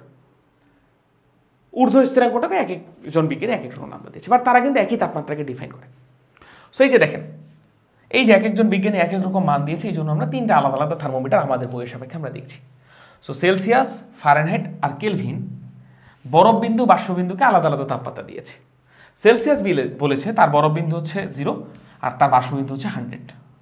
ফারেনহাইট বলেছে তার বরফ বিন্দু 32 ডিগ্রি ফারেনহাইট, বাষ্পবিন্দু 212 ডিগ্রি ফারেনহাইট। কেলভিন বলেছে তার বরফ বিন্দু 273 কেলভিন, বাষ্পবিন্দু 373 কেলভিন। বোঝা গেল বিষয়টা? আচ্ছা, ভালো জিনিস। সো আমরা একটা জিনিস বলতেই পারি ভাই, যে টেকনিক্যালি 0 ডিগ্রি সেলসিয়াস কোনো বস্তুর তাপমাত্রা ফারেনহাইট স্কেলের সাপেক্ষে যদি মাপেন, তাহলে ওই বস্তুর তাপমাত্রা হবেন 32 ডিগ্রি ফারেনহাইট। ওই একই বস্তুকে যদি আপনি কেলভিন স্কেলে মাপেন, তাহলে ওই বস্তুর তাপমাত্রা হবেন 273 কেলভিন। তার মানে টেকনিক্যালি কিন্তু এই তিনটা তাপমাত্রা একই তাপমাত্রাকে ডিটারমাইন করছে, ঠিক আছে? এই তিনটা জায়গায় পারদের হাইট কিন্তু একই থাকবে। একইভাবে 100 ডিগ্রি সেলসিয়াস কোনো বস্তুর তাপমাত্রা ফারেনহাইট দেখাবে 212 ডিগ্রি ফারেনহাইট এবং কেলভিন দেখাবে 373 কেলভিন। দ্যাট মিনস টেকনিক্যালি কিন্তু এই তিনটা তাপমাত্রা একই বস্তুর একই সময় তাপমাত্রা বোঝাচ্ছে। বুঝতে পারলাম? আশা করি বুঝতে পেরেছেন। সো ধরে নিচ্ছি ভাই, এই থার্মোমিটারটাকে 1 বালতি পানির মধ্যে আমি ডুবিয়ে দিলাম। এই যে এখানে 1 বালতি পানি আছে, ঠিক আছে? পানি আছে। সো পানিকে টাচ করা অবস্থায় নিশ্চয়ই যে পারদটা উপরে নিচে উঠানামা করবে, ঠিক না? এই যে পারদটা ধরুন প্রথমে এইটুকু ছিল, যখন এই পানিটা টাচ করেছেন ধরেন এই পর্যন্ত আসলো, অথবা আরেকটু উপরে উঠে গেল। সো এই যে দেখেন পারদটা কিন্তু উঠানামা করবে, কারণ পারদটা যত উপরে উঠবে ওই অনুযায়ী কিন্তু আমরা এই দাগাঙ্কিতগুলো মান পাবো। সো ধরে নিলাম যখন পারদ এই থার্মোমিটারটাকে কোনো একটা পানিতে ডুবিয়ে দিলাম, তখন সেলসিয়াস স্কেলে পার্ট আসলো হচ্ছে, সেলসিয়াস স্কেলে রিডিং আসলো, দেখেন তিনটা স্কেলে কিন্তু পারদের একই প্রসারণ হয়েছে, কিন্তু যেহেতু তিনটা স্কেলে দাগাঙ্কিত একই রকম, আলাদা রকম, সেলসিয়াস স্কেলে মান আসলো সি, ফারেনহাইট স্কেলে মান আসলো এফ, কেলভিন স্কেলে মান আসলো কে। আপনি পানির জায়গায় অন্য কিছু ইমেজিন করতে পারেন। ধরেন একটা বস্তু তাপমাত্রা সেলসিয়াস স্কেল দেখালো সি, ফারেনহাইট দেখালো এফ, কেলভিন দেখালো কে। এখন আমরা বের করবো এই তিনটে স্কেলের তাপমাত্রা কীভাবে একে অপরের সাপেক্ষে বের করা যায়। আসেন ভালো মতো বোঝার চেষ্টা করি, ভালো মতো আসেন দেখার চেষ্টা করি আমরা। সো আমরা গ্রাফের মাধ্যমে, এক্সপেরিমেন্টের মাধ্যমে বের করার চেষ্টা করবো যে এক স্কেলের তাপমাত্রার সাপেক্ষে আরেক স্কেলের তাপমাত্রা কীভাবে বের করে, ঠিক আছে। সো ধরে নিচ্ছি যে বস্তুর কথা বলছি সেই বস্তুর তাপমাত্রা সেলসিয়াস স্কেলে দেখালো হচ্ছে সি, ফারেনহাইট স্কেলে সেই বস্তুরই তাপমাত্রা দেখালো এফ, কেলভিন স্কেলে সেই বস্তুরই তাপমাত্রা দেখালো কে। তিন জায়গায় কিন্তু পারদের প্রসারণ সেম হয়েছে, ঠিক আছে ভাই। কারণ সি, এফ আর কে এর মধ্যে আমরা রূপান্তর দেখব, কনভার্সন দেখব। আসেন,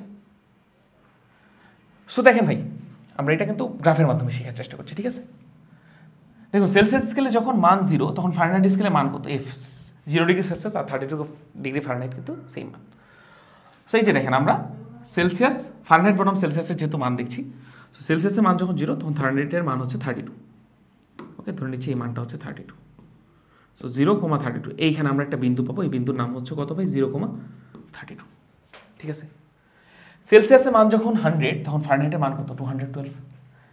তাহলে এই যে দেখেন সেলসিয়াসের মান যখন 100 তখন ধরে নিচ্ছি ফারেনহাইটের মান হচ্ছে 212।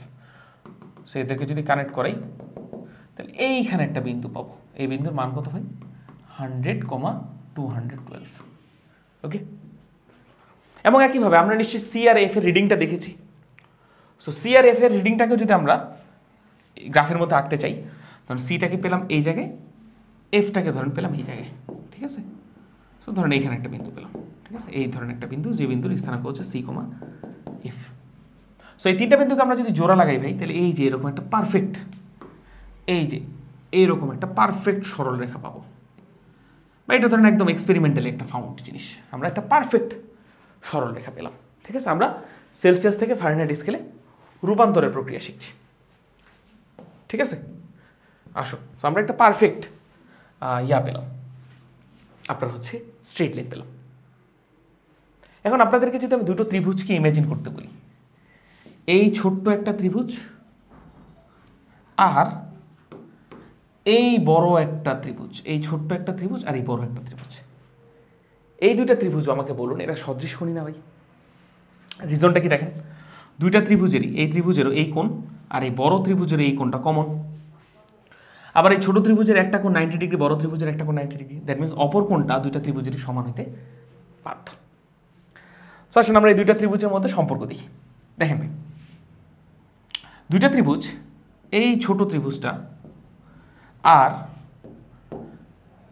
এই বড় ত্রিভুজটা যেহেতু সদৃশকোণী, সদৃশকোণী ত্রিভুজের বৈশিষ্ট্য কি জানেন ভাই?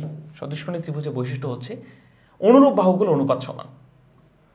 তার মানে লম্ব যদি আমরা বলি, ছোট ত্রিভুজের লম্ব ডিভাইডেড বাই বড় ত্রিভুজের লম্ব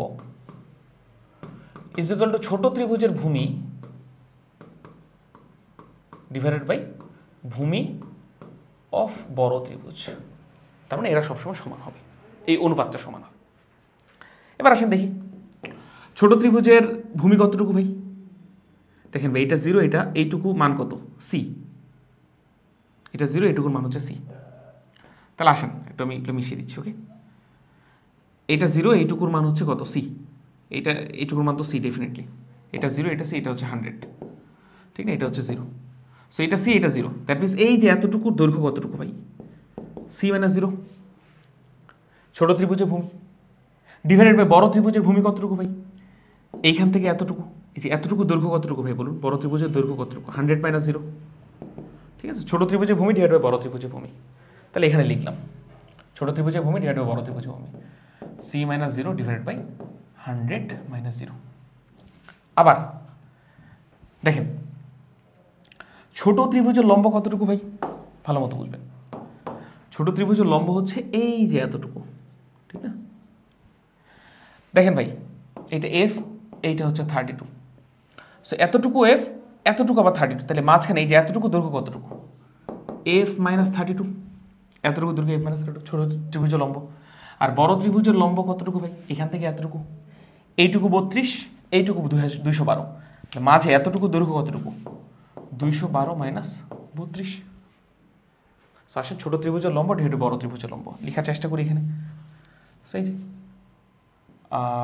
F minus 32 divide by 212 minus 32, that's it, কাজ শেষ। এটাই দুইটা আলাদা আলাদা থার্মোমিটারের মধ্যে সম্পর্ক। আশা করি বুঝেছেন, ঠিক আছে? বাট আমাদেরকে এখানে ভাই আরও গভীর দৃষ্টিকোণ থেকে তাকাতে হবে, আরও গভীর দৃষ্টিকোণ থেকে তাকাতে হবে। কী দৃষ্টিকোণ ভাই আমি বুঝাচ্ছি, এটা মিশিয়ে দিই। কী দৃষ্টিকোণ আমি বুঝাচ্ছি, দেখুন ভাই, এখানে F R C, F R C বলতে কি বোঝাচ্ছে ভাই বলেন তো? কোনো একটা বস্তুর সেলসিয়াস স্কেলে তাপমাত্রা এবং ফারেনহাইট স্কেলে তাপমাত্রা। 0 বলতে কি বোঝায় ভাই বলুন তো? সেলসিয়াস স্কেলে বরফ বিন্দু। 32 বলতে কি বোঝায়? ফারেনহাইট স্কেলে বরফ বিন্দু। 100 বলতে বোঝায় সেলসিয়াস স্কেলে বাষ্পবিন্দু। 212 বলতে বোঝায় ফারেনহাইট স্কেলে বাষ্পবিন্দু, ঠিক না? তাহলে দেখেন, আমরা একটু ভালো মতো তাকাই। এই এফ আর সি বলতে বোঝাচ্ছে কি ভাই? যে কোনো একটা তাপমাত্রা, সেই তাপমাত্রাকে আমরা থিটা দ্বারা প্রকাশ করলাম। এরপরে দেখেন, এই যে 32 আর এই যে 0, 32 আর 0, এগুলো দ্বারা কি বোঝায় ভাই? 32 মানে হচ্ছে ফারেনহাইট স্কেলে আইস পয়েন্ট, আর 0 মানে সেলসিয়াস স্কেলে আইস পয়েন্ট। সো দুইটা স্কেলে আমরা দেখতে পাচ্ছি না যে কোনো তাপমাত্রার সাথে আইস পয়েন্টের বিয়োগ হয়েছে। এখানেও সেলসিয়াস স্কেলের ক্ষেত্রেও সেলসিয়াস স্কেলের তাপমাত্রা থেকে তার আইস পয়েন্টে বিয়োগ হয়েছে। দ্যাট মিনস তাপমাত্রা থেকে আমরা দুইটা স্কেলের ক্ষেত্রেই দেখছি তাদের আইস পয়েন্টে বিয়োগ হচ্ছে, ডিভাইডেড বাই 212 মানে ফারেনহাইট স্কেলে স্টিম পয়েন্ট বা বাষ্প পয়েন্ট, 32 মানে ফারেনহাইট স্কেলে আইস পয়েন্ট। সো নিজে কার বিয়োগ হচ্ছে ভাই? স্টিম পয়েন্ট থেকে বাষ্প পয়েন্টের। ফারেনহাইট স্কেলের ক্ষেত্রে সেলসিয়াস স্কেলও একই দেখতে পাচ্ছি, স্টিম পয়েন্ট থেকে বাষ্প পয়েন্ট বিয়োগ হচ্ছে। তার মানে দুইটা স্কেলের ক্ষেত্রেই ভাই স্টিম থেকে আইস পয়েন্টের বিয়োগ হচ্ছে। সো আমরা দেখতে পাচ্ছি এই যে রেশিওটা আছে, থিটা মাইনাস থিটা আইস, থিটা স্টিম মাইনাস থিটা আইস, এই রেশিওটা ভাই দুটো স্কেলই পালন করছে। সো এই রেশিওটা ভাই কনস্ট্যান্ট ধরে নেওয়া হয়। যে আমরা যদি নতুন কোনো স্কেল বানাতে চাই, তাহলে সেই স্কেলটাও যেন থিটা মাইনাস থিটা আইস, থিটা স্টিম মাইনাস থিটা আইস পালন করে। অর্থাৎ ধরুন নতুন একটা স্কেল বানালাম, সেই স্কেলে কোনো বস্তু তাপমাত্রা এমন একটা জিনিস মেজার করবো, ধরুন সেই স্কেলে সাপেক্ষে কোনো কিছু তাপমাত্রা বেরোলো থিটা। সো তখন ওই স্কেলটাকে প্রতিষ্ঠিত হওয়ার জন্য ওই স্কেলটারও থিটা মাইনাস থিটা আইস, থিটা স্টিম মাইনাস থিটা আইস, এই যে রেশিওটা, এটা ফারেনহাইট আর সেলসিয়াসের সাথে মিশা লাগবে বা মিলা লাগবে। ফারেনহাইট যত পরিমাপ করবে ওই বস্তু তাপমাত্রা -32, 212 -32, সেলসিয়াস যত পরিমাপ করবে -0, 100 -0, আর সেই নতুন স্কেলের সাপেক্ষে যে পরিমাপকৃত মানটা সবগুলোই সমান হওয়া লাগবে রেশিওটা, নাহলে কিন্তু সেটা প্রতিষ্ঠিত হবে না। তো আশা করি বুঝেছেন, থার্মোমিটার প্রতিষ্ঠা করতে গেলে এই রেশিওটা, এই যে পার্টিকুলার রেশিওটা আছে ভাই, এইটা খুব গুরুত্বপূর্ণ। বুঝলাম বিষয়টা? এইটা খুব গুরুত্বপূর্ণ। আশা করি বুঝতে পেরেছেন সব কিছু। সো আসেন ভাই, এবার আমরা সেলসিয়াস, ফারেনহাইট আর কেলভিনের মধ্যে সম্পর্ক দেখব। ওকে, সো সম্পর্ক দেখতে গেলে ভাই আমরা সবার আগে একটা জিনিস জানি। কি জিনিস ভাই? জিনিসটা হচ্ছে এরকম, যে কোনো পয়েন্টের তাপমাত্রা মাইনাস আইস পয়েন্টের তাপমাত্রা ডিভাইডেড বাই স্টিম পয়েন্টের তাপমাত্রা মাইনাস আইস পয়েন্টের তাপমাত্রা, এইটা ভাই এই রেশিওটা সব স্কেলের ক্ষেত্রেই কিন্তু কনস্ট্যান্ট। এই রেশিওটা সকল থার্মোমিটারের ক্ষেত্রেই কনস্ট্যান্ট।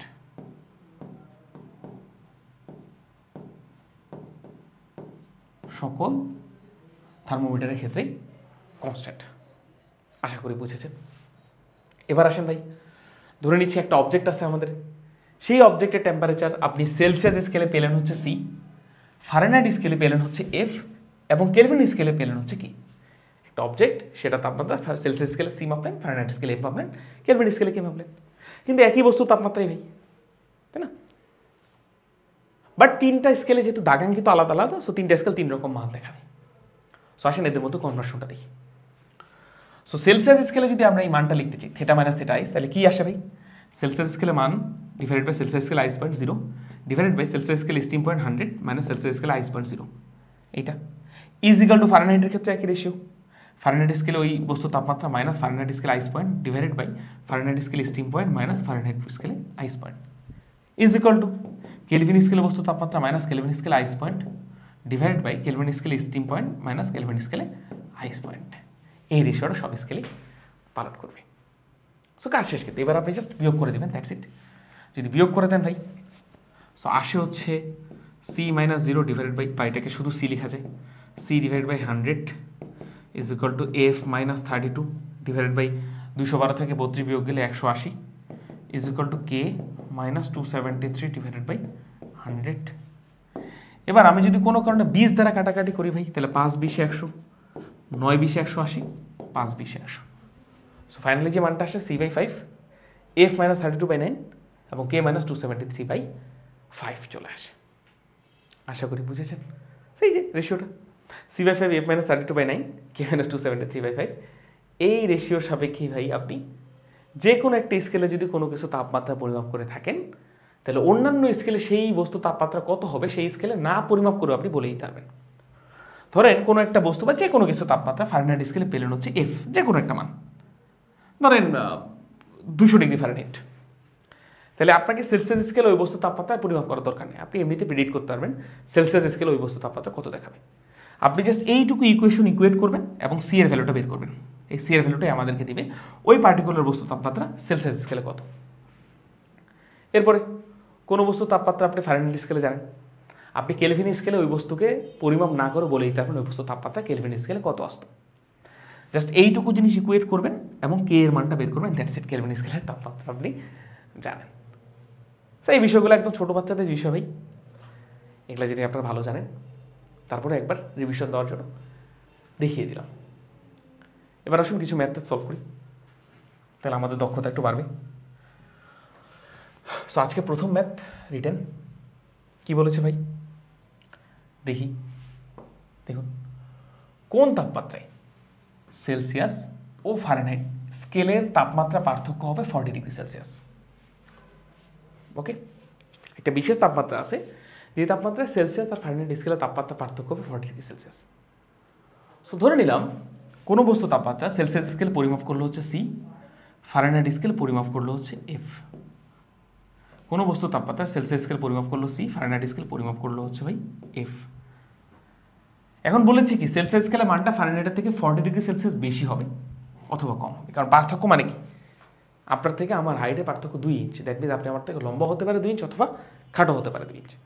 সো সেলসিয়াস আর ফারেনহাইট স্কেলে তাপমাত্রা পার্থক্য 40 ডিগ্রি সেলসিয়াস মানে কি, ধরে নিচ্ছি কোনো কিছুর তাপমাত্রা সেলসিয়াস স্কেল সি দেখালো, ফারেনহাইট স্কেল এফ দেখালো, তো সেলসিয়াস স্কেলের মানটা ফারেনহাইট স্কেলের তুলনায় 40 ডিগ্রি সেলসিয়াস বেশি বা কম হবে। তো ইকুয়েট করে দিলে C is equal to F plus 40 লেখা যাবে, এফ মাইনাস 40ও লেখা যেত, কোনো অসুবিধা নেই। That's it. সো কোন তাপমাত্রা অর্থাৎ সি এবং এফ এর ভ্যালুটা বের করতে বলেছে, যে কোন এমন তাপমাত্রা সেলসিয়াস স্কেলে যখন ফারেনহাইট স্কেলে তার তাপমাত্রা পার্থক্য 40 হবে। ওকে আসেন, সো সি আর এফ এর মধ্যে সম্পর্ক আমরা জানি, C by 5 is equal to F minus 32 divide by 9। So আসেন এখানকার প্লাস মানটা নিয়ে একবার বসিয়ে দিই। তো সির জায়গায় আপনি বসাতে পারেন F plus 40 divide by 5 is equal to F minus 32 divide by 9। গুণ করে দেন ভাই, তাহলে লেখা যায় 9f প্লাস 4 9 36, তার মানে 360 ইজ ইকুয়াল টু হচ্ছে 5f মাইনাস 3 5 15 আর হচ্ছে 5 2 10 160, 150 প্লাস 10 160। ঠিক আছে, ওকে ভালো জানি 5f কি পাশে নেন 9f মাইনাস 5f, তার মানে 4f। 360 কে পাশে নিয়ে যান 160 মাইনাস 360 মাইনাস 160 মাইনাস 360 কত আসবে মাইনাস 520 মাইনাস 520। সো 520কে 4 দ্বারা ভাগ করলেন 4 13 52, তার মানে এফ এর মান চলে আসবে minus 130 degree Fahrenheit. So minus 130 degree এমন ফারেনহাইট এমন একটা তাপমাত্রা যে তাপমাত্রায় সেলসিয়াস স্কেলের সাথে ফারেনহাইট স্কেলের তাপমাত্রা পার্থক্য 40 ডিগ্রি সেলসিয়াস হয়। তাহলে ওই তাপমাত্রা সেলসিয়াস স্কেলে কত দেখাবে ভাই খুব ভালো মতো জানেন, সি সমান দেখাবে এফ প্লাস 40। সো মাইনাস 130 সাথে যদি 40 যোগ করেন আপনি তাহলে কত আসবে মাইনাস 90 আসা কথা, মাইনাস 90 ডিগ্রি সেলসিয়াস চলে আসবে। ওকে, সো এটা একটা অ্যান্সার। আর এটা অ্যান্সার কী হবে ভাই বুঝতেই পারছেন। একবার আমরা মাইনাস মান নিয়ে কাজ করব, এই একই সূত্রে মাইনাস মান নিয়ে বসাবো। আসেন বসান, সি এর জায়গায় বসান AF minus 40 divided by 5 is equal to AF minus 32 divided by 9 গুণ করে দেন ভাই। সো লেখা যায় 9F minus 360 is equal to 5F minus 160। Okay, 5F থেকে 9F বিয়োগ করে দেন তাহলে 4F থাকে। 160-এর সাথে মাইনাস 160-এর সাথে 360 যদি যোগ করে দেন এটা মাইনাস আর প্লাস হয়ে যাবে, তাহলে 160 আর 360 যোগ বিয়োগ করলে আসে 200, তাহলে আসবে প্লাস 200। সো এফ এর মান আসে 4 5 20, দ্যাট মিনস 50 ডিগ্রি ফারেনহাইট। তাহলে সেলসিয়াসের মানটা চলে আসবে কত, 50 মাইনাস 40, যেহেতু মাইনাস মান নিয়েছি তার মানে 10 ডিগ্রি সেলসিয়াস। এই হচ্ছে ঘটনা, দ্যাটস ইট। খুবই সহজ কোয়েশ্চেন। সো এই ধরনের কোয়েশ্চেন ভাই জাস্ট বলে দিতে পারি আপনাদেরকে, ডিইউ রিটেনে যে কোনো সময় কিন্তু চলে আসতে পারে, অথবা এইচএসসি এমসিকিউতে কিন্তু চলে আসতে পারে। ওকে, সো সুন্দর একটা কোয়েশ্চেন, মনে রাখতে পারেন। ওকে, আসে সামনের দিকে যাই, আরও কোয়েশ্চেন দেখবো। যেমন এইটা একটা কোয়েশ্চেন ভাই, এটা আপনারা 9-10 থেকে দেখে এসেছেন, খুব সহজ। বুটেক্স 13-14, রুয়েট 9-10, কুয়েট 6-7, ডিইউতে রিসেন্টলি এসেছিল। বলেছে এমন একটি তাপমাত্রা বের করো যার মান সেলসিয়াস ও ফারেনহাইট স্কেল একই হয়। খুবই সহজ কোয়েশ্চেন, সময় নিব না। সো এটার মানটা ডিরেক্টলি মনে রাখবেন ভাই, এটা খুবই কমন একটা কোয়েশ্চেন। -40 ডিগ্রি সেলসিয়াস আর -40 ডিগ্রি ফারেনহাইট হচ্ছে সেলসিয়াস স্কেলে যখন এই তাপমাত্রা, ফারেনহাইট স্কেলে একই তাপমাত্রা। ঠিক আছে, তারপরে কীভাবে বের করবেন সেটা উত্তরটা যদি একটু বলে দিই, তাহলে ওই একই জিনিস ভাই, সেলসিয়াস আর ফারেনহাইটের মধ্যে সম্পর্ক জানেন, C/5 is equal to F minus 32 divided by 9। এবার বলেছি সি আর এফ এর মান সমান হবে। সো এমন একটা তাপমাত্রা ধরে নিচ্ছে যে তাপমাত্রাটা সি, ফারেনহাইট স্কেলে তাপমাত্রা দেখাবে এফ, এই দুটো তাপমাত্রা সমান হবে। ধরে নিচ্ছে এদের মানটা হচ্ছে এক্স এর সমান। ঠিক আছে, তাহলে আপনি এক্স এর ভ্যালু বের করবেন। সেখানে বসান x/5 is equal to x minus 32 divided by 9। So 9x is equal to হচ্ছে 5x মাইনাস 160। সো 5x থেকে 4x গেলে 4x চলে আসে, মাইনাস 160, x সমান কত আসবে, -40। সো এই যে সেলসিয়াস এক্স মানে হচ্ছে সেলসিয়াস স্কেলের তাপমাত্রা, ফারেনহাইট স্কেলের তাপমাত্রা। সো সেলসিয়াস স্কেলে যখন -40 ডিগ্রি সেলসিয়াস দেখাবে তখন ফারেনহাইট স্কেলে দেখাবে -40 ডিগ্রি ফারেনহাইট। সহজ কোয়েশ্চেন। আচ্ছা, 9 থেকে এগুলো জিনিস পড়ে আসছেন আপনারা। এটা একটু দেখি, এই কোয়েশ্চেনটা সাস্টে এসেছিল 10-11-তে। ওকে ভাই, বলেছে সেলসিয়াস স্কেলের কোন তাপমাত্রায় ফারেনহাইট স্কেল ও পরম তাপমাত্রা মান সমান। আসেন করি, ফারেনহাইট এবং পরম তাপমাত্রা মান সমান। সো একটু জাস্ট বলে দিই আপনাদেরকে, একটু বলে দিই, একটা নোট লিখে দিই আপনাদেরকে, নোট। ওকে, সো কোথাও যদি আপনি এখন থেকে দেখেন, এটা আমি আদর্শ গ্যাসও পড়িয়েছিলাম, পরম তাপমাত্রা। পরম তাপমাত্রা মানে যা অ্যাবসোলিউট টেম্পারেচার মানেও তা। এটা মানে হচ্ছে ভাই কেলভিন এককে তাপমাত্রা। সো কেলভিন এককে তাপমাত্রাটাকে একটু স্টাইল করে বলা যায় পরম তাপমাত্রা। ঠিক আছে, সো কোথাও যদি পরম তাপমাত্রা লেখা থাকে দ্যাট মিনস বুঝে যাবেন আপনাকে কেলভিন এককে তাপমাত্রা বুঝিয়েছে। সো কোন তাপমাত্রায় ফারেনহাইট ও কেলভিন তাপমাত্রা মান সমান। সো ধরে নিচ্ছি ভাই এমন একটা তাপমাত্রা ধরে নিচ্ছি যেই তাপমাত্রাটাকে সেলসিয়াস পরিমাপ করবে হচ্ছে, সরি ফারেনহাইট আর কেলভিন, ফারেনহাইট পরিমাপ করবে এফ, কেলভিন পরিমাপ করবে কে, এবং এদের মানটা সমান আসবে। ধরে নিচ্ছি সেই মানটা এক্স। সো এক্স এর ভ্যালুটা আমাদের বের করা লাগবে। ওকে, আসেন বের করি। এফ আর কে এক্স এর মধ্যে যদি সম্পর্ক দেখি তাহলে আমরা জানি F -32 divided by 9 is equal to হচ্ছে কে -273 ডিভাইডেড বাই 5।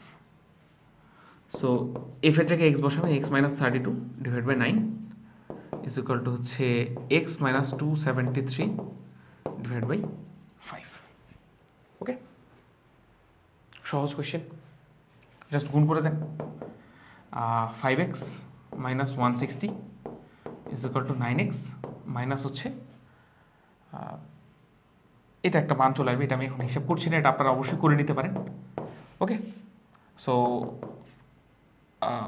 5x যদি ওপাশে নিয়ে যান, এটাকে যদি এই পাশে আনেন তাহলে চলে আসে হচ্ছে 4x, আর এইটাকে এই পাশে আনলে প্লাস হয়ে যাবে। তো 273 × 9 মাইনাস আবার 160 হয়ে যাবে। সো এখান থেকে আপনি এক্স এর ভ্যালুটা ইজিলি বের করে ফেলতে পারবেন। এক্স এর ভ্যালুটা যা আসবে তত কেলভিন আপনি বলতে পারেন, অথবা তত ডিগ্রি ফারেনহাইট আপনি বলতে পারেন। ঠিক আছে, একটা মান চলে আসবে, এগুলো ক্যালকুলেট করবেন। আচ্ছা, এরপরে শেষ না কিন্তু দেখেন কি বলেছে ভাই, সেলসিয়াস স্কেলের কোন তাপমাত্রায় ফারেনহাইট ও পরম তাপমাত্রা মান সমান। সো এখানে দেখেন সবগুলো অপশনে সেলসিয়াস দেওয়া আছে, ফারেনহাইট বা কেলভিনে দেওয়া নেই। সো আরেকটা নোট পরে আসেন, নোটটা হচ্ছে দেখেন ভাই, নোটটা হচ্ছে এরকম, মনে রাখবেন সেলসিয়াস স্কেলে তাপমাত্রা এর সাথে যদি আপনি 273 যোগ করেন তাহলে কেলভিন এককে তাপমাত্রা চলে আসে। অ্যাকচুয়াল মানটা হচ্ছে 273.16 যদি যোগ করেন, ঠিক আছে। তারপর আমরা 273 যদি যোগ করলে খুব একটা সমস্যা নেই, এই হচ্ছে ঘটনা। তাহলে আপনি দেখেন এক্স এমন একটা তাপমাত্রা যেটা কেলভিন এককে তাপমাত্রা এবং ফারেনহাইট স্কেলে তাপমাত্রা সমান আসে। তাহলে এক্স এর মান যদি জানি তাহলে সেলসিয়াস স্কেলের মানও জানবো। কীভাবে বের করা যায় ভাই? ইজি না? দেখেন ধরেন এক্স থেকে আপনি যদি 273 বিয়োগ দেন তাহলে ওই তাপমাত্রাটা সেলসিয়াস স্কেলে পেয়ে যাবেন, ঠিক আছে, কারণ কেলভিন স্কেলের মানটা সেলসিয়াস স্কেলের থেকে বড় হয়। সেখান থেকে 273 বিয়োগ দিলে সেলসিয়াস স্কেলের মানটা পেয়ে যাবেন। এবং এই মানটা যদি পেয়ে যান তাহলে এই যে 301 ডিগ্রি সেলসিয়াসের আশেপাশে কিছু একটা পেয়ে যাবেন, 301 সামথিং, তো 301 ডিগ্রি 301 সামথিং ডিগ্রি সেলসিয়াস, সেটা সঠিক উত্তর হবে অপশন বি। তারপর আপনারা ক্যালকুলেশন করলেন, কোনো সমস্যা থাকলে ডেফিনেটলি ডিবেট হবে। আসুন পরবর্তী কোয়েশ্চেন, খুবই সুন্দর। এটা এসেছিল ভাই বুয়েটে 2004-05 সালে। এই সেম কোয়েশ্চেন এসেছিল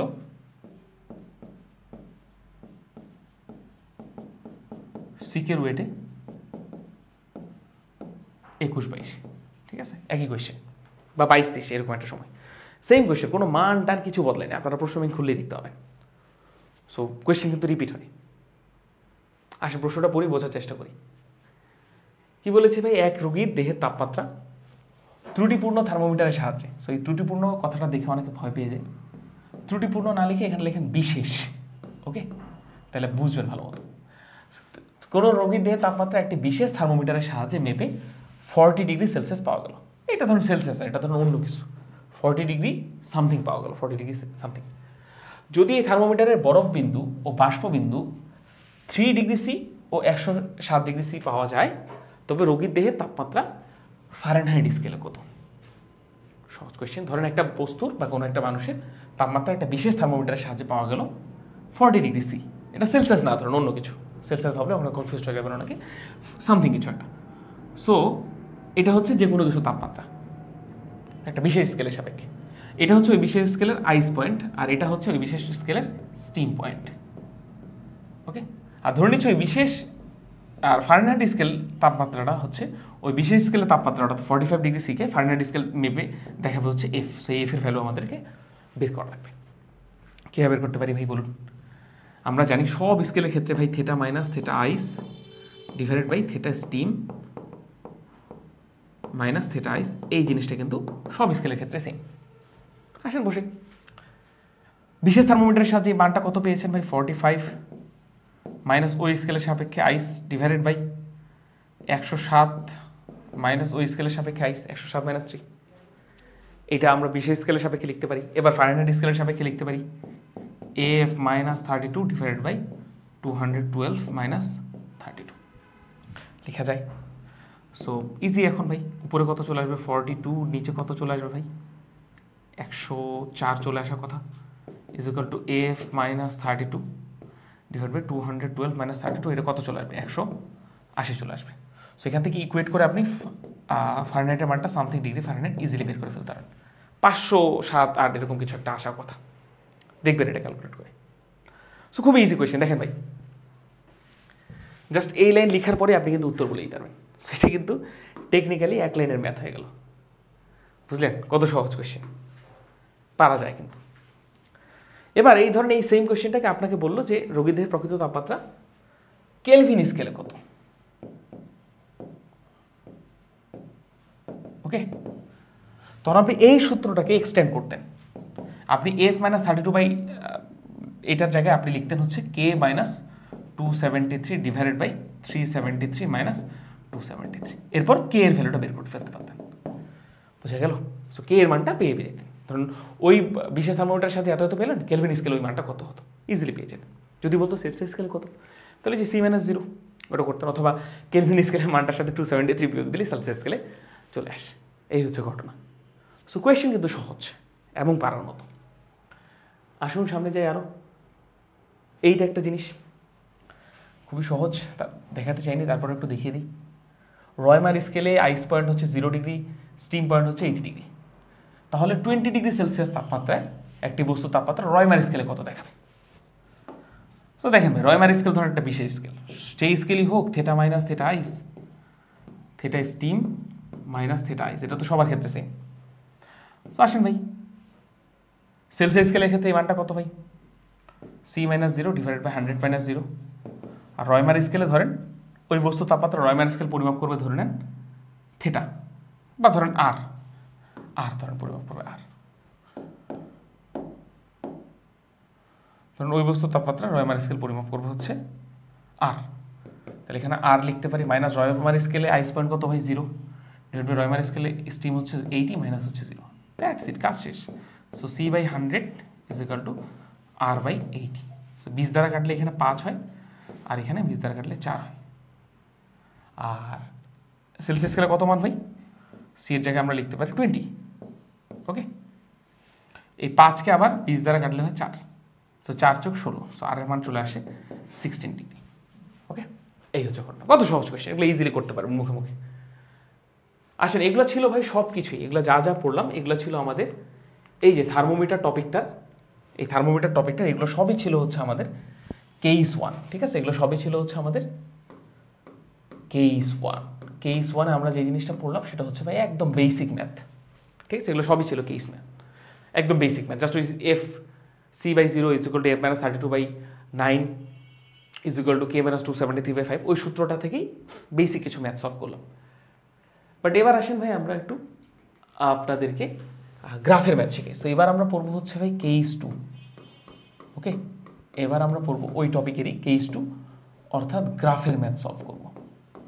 ঠিক আছে, আসেন সলভ করি। এটা বইটা এসেছিল অনেক আগের কোয়েশ্চেন, সো সালটা জানি না, কোয়েশ্চেনটা খুব ইন্টারেস্টিং, এই জন্য নিয়েছি। কী প্রশ্ন ভাই দেখুন, সেলসিয়াস বনাম ফারেনহাইট। সো বনামের আগে যে থাকে ভাই তাকে আমরা ডেফিনেটলি ওয়াই অ্যাক্সিস বরাবর কল্পনা করি। সেলসিয়াস বনাম ফারেনহাইট, সো এই পাশে আসছে সেলসিয়াস, এই পাশে আসছে হচ্ছে ফারেনহাইট। স্কেলের গ্রাফের আনত কোণ কত, ছেদকৃত অংশ কত, একদম বেসিক গ্রাফের কোয়েশ্চেন। কীভাবে সলভ করবো ভাই? গ্রাফের কোয়েশ্চেন মানে আপনাকে ভদ্রতা জানা লাগবে।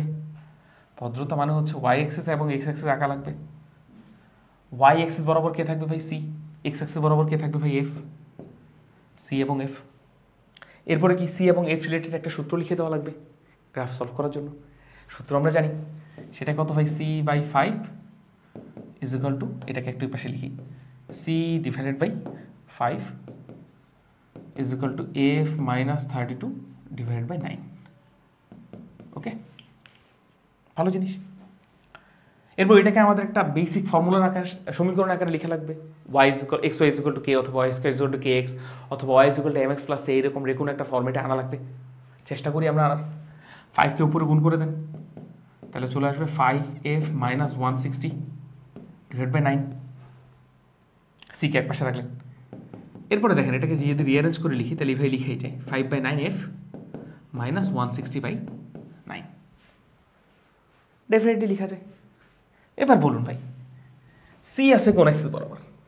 ওয়াই, তাহলে সির জায়গায় লিখলাম Y is equal to F আছে কোন অ্যাক্সিস বরাবর? এক্স, তাহলে এফের জায়গায় এক্স লিখলাম। এবার আমাকে বলেন 5/9 এটা একটা কনস্ট্যান্ট না, এর পরিবর্তে আমাদের পরিচিত একটা কনস্ট্যান্ট বসালাম এম। 160/9 এটা একটা কনস্ট্যান্ট, এর পরিবর্তে আমাদের একটা কনস্ট্যান্ট বসালাম পরিচিত সি। তাহলে গ্রাফটা দেখতে কীরকম হয়? Y is equal to M X minus C. গ্রাফটা এই যে এরকম, এই যে এতটুকু হচ্ছে সি, এতটুকু সি, তাহলে এই পয়েন্টের স্থানাঙ্ক হবে 0, মাইনাস সি হয়, তাহলে মাইনাস মাইনাসে প্লাস হয়ে যাবে, তাই না? সির মান তো 160/9, 0,160/9, এই হচ্ছে ঘটনা। সো গ্রাফের ছেদকৃত অংশ কত? ছেদকৃত অংশ মানেই তো সি, তার মানে 2 নম্বর কোয়েশ্চেন অ্যান্সার কিন্তু আমরা জানি 160/9। এবার আসেন 1 নম্বর কোয়েশ্চেন অ্যান্সার জানি। কি বলেছে ভাই? আনত কোণ কত? সো আনত কোণ পাইটা কোনটা বলেন তো? আনত কোণ হচ্ছে এই কোণটা, থেটা, এই ভ্যালুটা কত? মানে ঢাল থেকে এই জিনিসটা পাবো। সো এম কাকে রিপ্লেস করেছে ভাই? এম রিপ্লেস করেছে হচ্ছে 5/9কে, আর এম মানে আমরা জানি tan theta, so tan theta সমান লেখা যাবে 5/9, তাহলে থেটা সমান কি লেখা যাবে ভাই, ট্যান ইনভার্স 5/9, এই মানটা যত আসে তত ডিগ্রি। দ্যাটস ইট, কত সহজ কোয়েশ্চেন। এই হচ্ছে মোটামুটি বিষয়গুলো। এরপর আসেন আমরা কেস 3টাও একটু পড়ে ফেলি, কেস 3 কেস 4, তাহলে আমাদের টাইপ 1 শেষ, এরপর টাইপ 2 শুরু করবো। টাইপ 2টা আরও সহজ, টাইপ 2তে পড়বো আমরা এক স্থির বিন্দু সাপেক্ষে তাপমাত্রা নির্ণয়। আসেন পরম শূন্য তাপমাত্রা, আর তার আগে পড়বো আমরা পরম তাপমাত্রা স্কেল। পরম তাপমাত্রা মানে বুঝেন আপনি ভাই কেলভিন এককে তাপমাত্রা, তাহলে পরম শূন্য তাপমাত্রা মানে কি ভাই, কমন সেন্স কি বলে, পরম তাপমাত্রা যদি কেলভিন এককে তাপমাত্রা হয় তাহলে পরম শূন্য তাপমাত্রা মানে কি হবে, 0 কেলভিন, তাই না, এরকমই না ঘটনা। আচ্ছা, সেটা সংজ্ঞাটা কি বলে ভাই, যে তাপমাত্রায় তত্ত্বীয়ভাবে, তত্ত্বীয় মানে হচ্ছে ভাই থিওরিটিক্যালি, যে তাপমাত্রায় থিওরিটিক্যালি সকল গ্যাসের আয়তন শূন্য, সকল গ্যাসের আয়তন শূন্য, তাকে বলে আমরা পরম শূন্য তাপমাত্রা। সো 0 কেলভিন তাপমাত্রাটাকে পরম শূন্য তাপমাত্রা বলে, বাট আমরা অন্যভাবে শেখার চেষ্টা করছি, সেটা হচ্ছে যে তাপমাত্রায় তত্ত্বীয়ভাবে সকল গ্যাসের আয়তন শূন্য হয় তাকে বলে পরম শূন্য তাপমাত্রা। এবার আসেন বোঝার চেষ্টা করি, এটা কিন্তু আমরা আদর্শ গ্যাস ও গ্যাসের গতিতত্ত্ব অধ্যায়ও পড়েছিলাম। তো দেখেন ভাই, ধরেন এই পাশে আসে হচ্ছে ভলিউম কোনো গ্যাসের, আর এই পাশে আসে তাপমাত্রা ডিগ্রি সেলসিয়াস থিটাতে। সো এটা হচ্ছে 0 ডিগ্রি সেলসিয়াস, 0 ডিগ্রি সেলসিয়াসও গ্যাসের একটা ভলিউম পাবো ডেফিনেটলি V0, ডেফিনেটলি। এই যে ধরেন এটা 0 ডিগ্রি সেলসিয়াস, এখানে ধরেন গ্যাসের ভলিউম V0। সো তাপমাত্রা যত বাড়াবো ভাই গ্যাসের ভলিউম তত বাড়বে, লিনিয়ারলি বাড়ে। সো কমন সেন্স, তাপমাত্রা কমালে কি হবে ভাই, তাপমাত্রা কমালে গ্যাসের আয়তন কমবে, ঠিক না। সো একই জিনিস, তাপমাত্রা কমাচ্ছে গ্যাসের আয়তন কমতেছে কমতেছে কমতেছে, এমন একটা তাপমাত্রা পাওয়া, এটা থিওরিটিক্যালি, প্র্যাকটিক্যালি পাওয়া যায়নি, সম্ভব, যেটা হচ্ছে -273.16 ডিগ্রি সেলসিয়াস। এখানে দেখেন এটা তো এক্স অ্যাক্সিসে না, এক্স অ্যাক্সিস তো ওয়াই অ্যাক্সিসের সব মান শূন্য। সো এখানে হচ্ছে ভাই গ্যাসের আয়তন ভলিউমের মানটা শূন্য হয়ে যায়। এই তাপমাত্রাকে বলা হয় হচ্ছে পরম শূন্য তাপমাত্রা। সো কেলভিন থিওরিটিক্যালি দেখছে এই তাপমাত্রাটা, এরপর এইটাকে 0 ধরে নতুন একটা স্কেল বের করছে, সেটাকে আমরা বলি কেলভিনের পরম তাপগতীয় স্কেল বা কেলভিন স্কেল। সো কেলভিন এই তাপমাত্রাটাকে ভাই 0 কেলভিন ধরে তার স্কেলটা তৈরি করেছে। বোঝা গেল বিষয়টা? সো সহজ জিনিস, এটা আশা করি আমরা বুঝি। এরপর আসেন ভাই আরেকটা কেস, কেস 4 আমাদের, কেস 4 এর নাম হচ্ছে তাপমাত্রার পরিবর্তন। এটা আরও সহজ। দেখেন ভাই, আমরা এই বেসিক সূত্রটা সবাই দেখেছি। এই বেসিক সূত্রে আমাকে বলেন তো, সি মানে কি, সেলসিয়াস স্কেলে কোনো কিছু তাপমাত্রা, 0 মানে কি, সেলসিয়াস স্কেলে আইস পয়েন্ট, তার মানে C - 0 মানে সেলসিয়াস স্কেলে তাপমাত্রার পরিবর্তন বোঝায়, তাই না। সেলসিয়াস স্কেলে কোনো কিছু তাপমাত্রা C, আর একটা সেলসিয়াস স্কেলে 0 ডিগ্রি, মানে আইস পয়েন্টের তাপমাত্রা হচ্ছে 0, তাহলে C মানেও সেলসিয়াস স্কেলের তাপমাত্রা, 0 মানেও সেলসিয়াস স্কেলে আরেকটা তাপমাত্রা, তাহলে এতে বিয়োগফল মানে কি, সেলসিয়াস স্কেলে তাপমাত্রা পরিবর্তন। সো দৈর্ঘ্যের পরিবর্তন, ধরেন আগের দৈর্ঘ্য হচ্ছে L1, পরের দৈর্ঘ্য হচ্ছে L2, এদের L2 - L1 বললে আমরা কি বলি, del L না, দৈর্ঘ্যের পরিবর্তন। তেমনি C - 0 সেলসিয়াস স্কেলে দুইটা বিন্দু তাপমাত্রা বিয়োগফল বা পরিবর্তন, এটাকে আমরা কি লিখতে পারি ভাই বলুন, এইটুকুর জায়গায় আমরা লিখতে পারি না del C। তেমন এফ মানে ফারেনহাইট স্কেলে কোনো কিছু তাপমাত্রা, 32 মানে ফারেনহাইট স্কেলে আইস পয়েন্টের তাপমাত্রা, দ্যাট মিনস এইটুকু মানে কি ফারেনহাইট স্কেলে তাপমাত্রা পরিবর্তন del F। এইটুকুর জায়গায় আমরা লিখতে পারি del K ডিভাইডেড বাই 100, এইটা মানে কত ভাই 100, 100 মানে 0 মানে 100, এখানে 180, আর এখানে কত আসে 100, 5 দ্বারা কাটলে 20 দ্বারা কাটলে এখানে 5 চলে আসে, এখানে চলে আসে 9, এখানে চলে আসে 5। সো তাপমাত্রা পরিবর্তন নতুন একটা সূত্র আমরা পেয়ে যাব, del C/5 = del F/9 = del K/5। এইটা ভাই খুব সুন্দর একটা ফর্মুলা।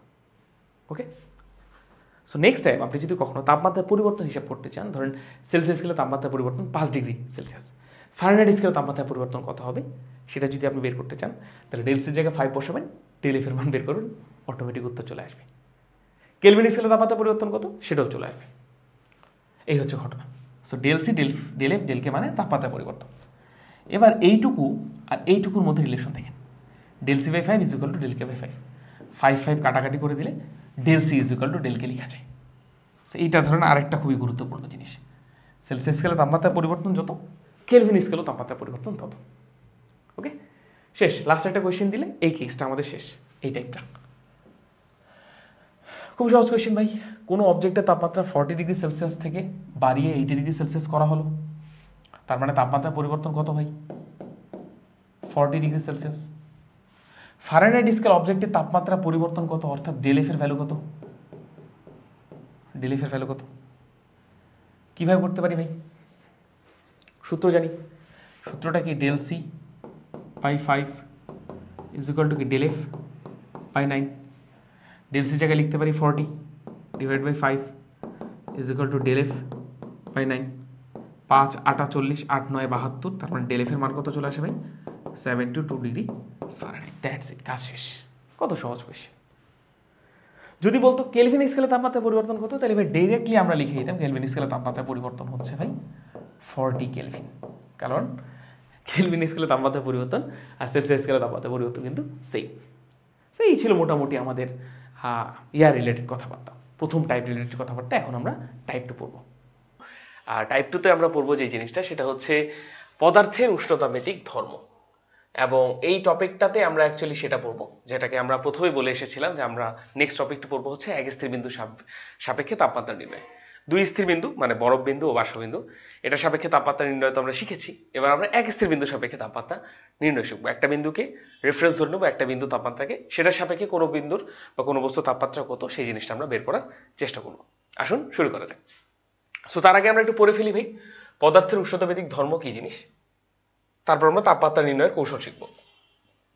তো দেখুন, তাপমাত্রা পরিবর্তনে পদার্থের যে বিশেষ ধর্মের নিয়মিতভাবে পরিবর্তন হয় এবং যেসব ধর্মের পরিবর্তন লক্ষ্য করে, এই যে দেখুন পরিবর্তন লক্ষ্য করে সহজ সঠিকভাবে তাপমাত্রা নির্ণয় করা যায়, তাদেরকে পদার্থের উষ্ণতামেতিক ধর্ম বলে।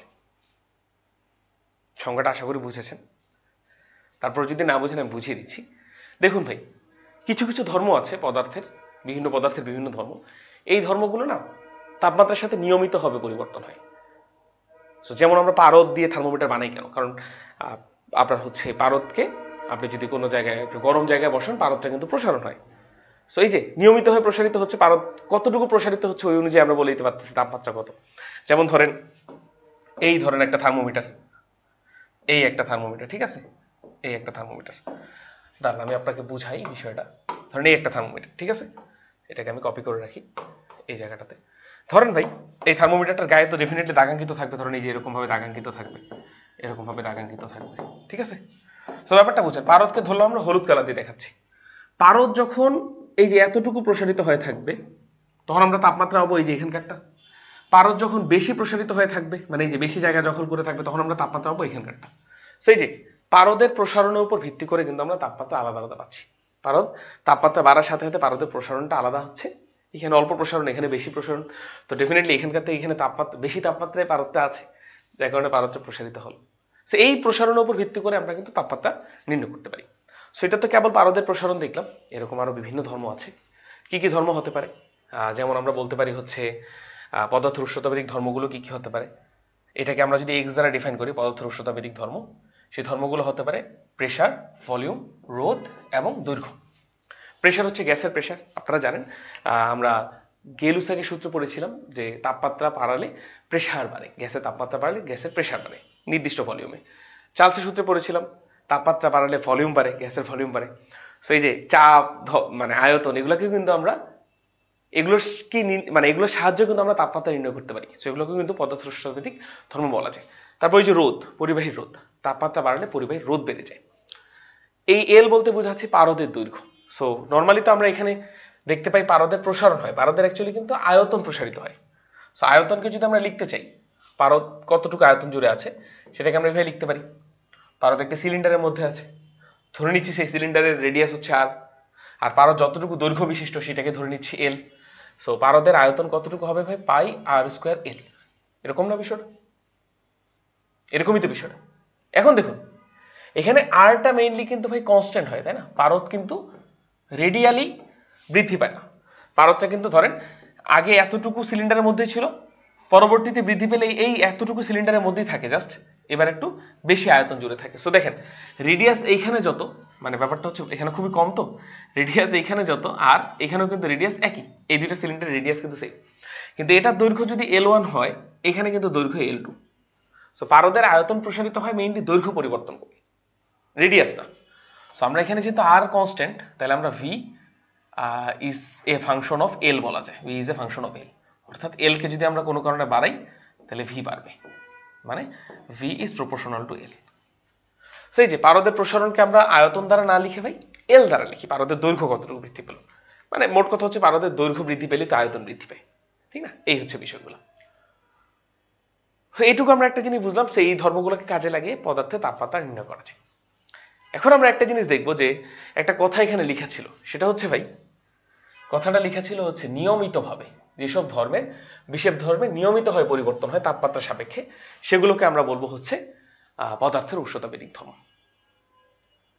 সো নিয়মিত কথাটার মানে কি ভাই? আসেন বোঝাই, ধীরে ধীরে ডিকোড করব। আসেন, ধরেন ভাই পদার্থের উষ্ণতাবেদিক ধর্মগুলোকে আমরা প্রকাশ করেছি হচ্ছে এক্স দ্বারা, ঠিক আছে? ধরেন আমি এই বরাবর পারদের দৈর্ঘ্য ধরলাম আর এই বরাবর টেম্পারেচার ধরলাম থেটা, অথবা যেটাকে আমি থেটা দ্বারা প্রকাশ করতে পারি অথবা টি দ্বারা প্রকাশ করতে পারি, টেম্পারেচার বুঝালাম।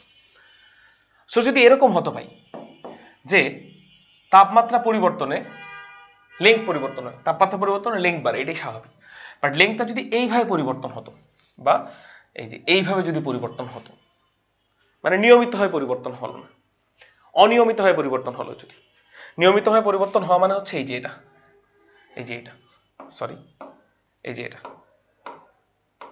এই যে এটা নিয়মিত হয় পরিবর্তন হওয়া মানে এই যে একটা সরল রেখা বরাবর পরিবর্তন।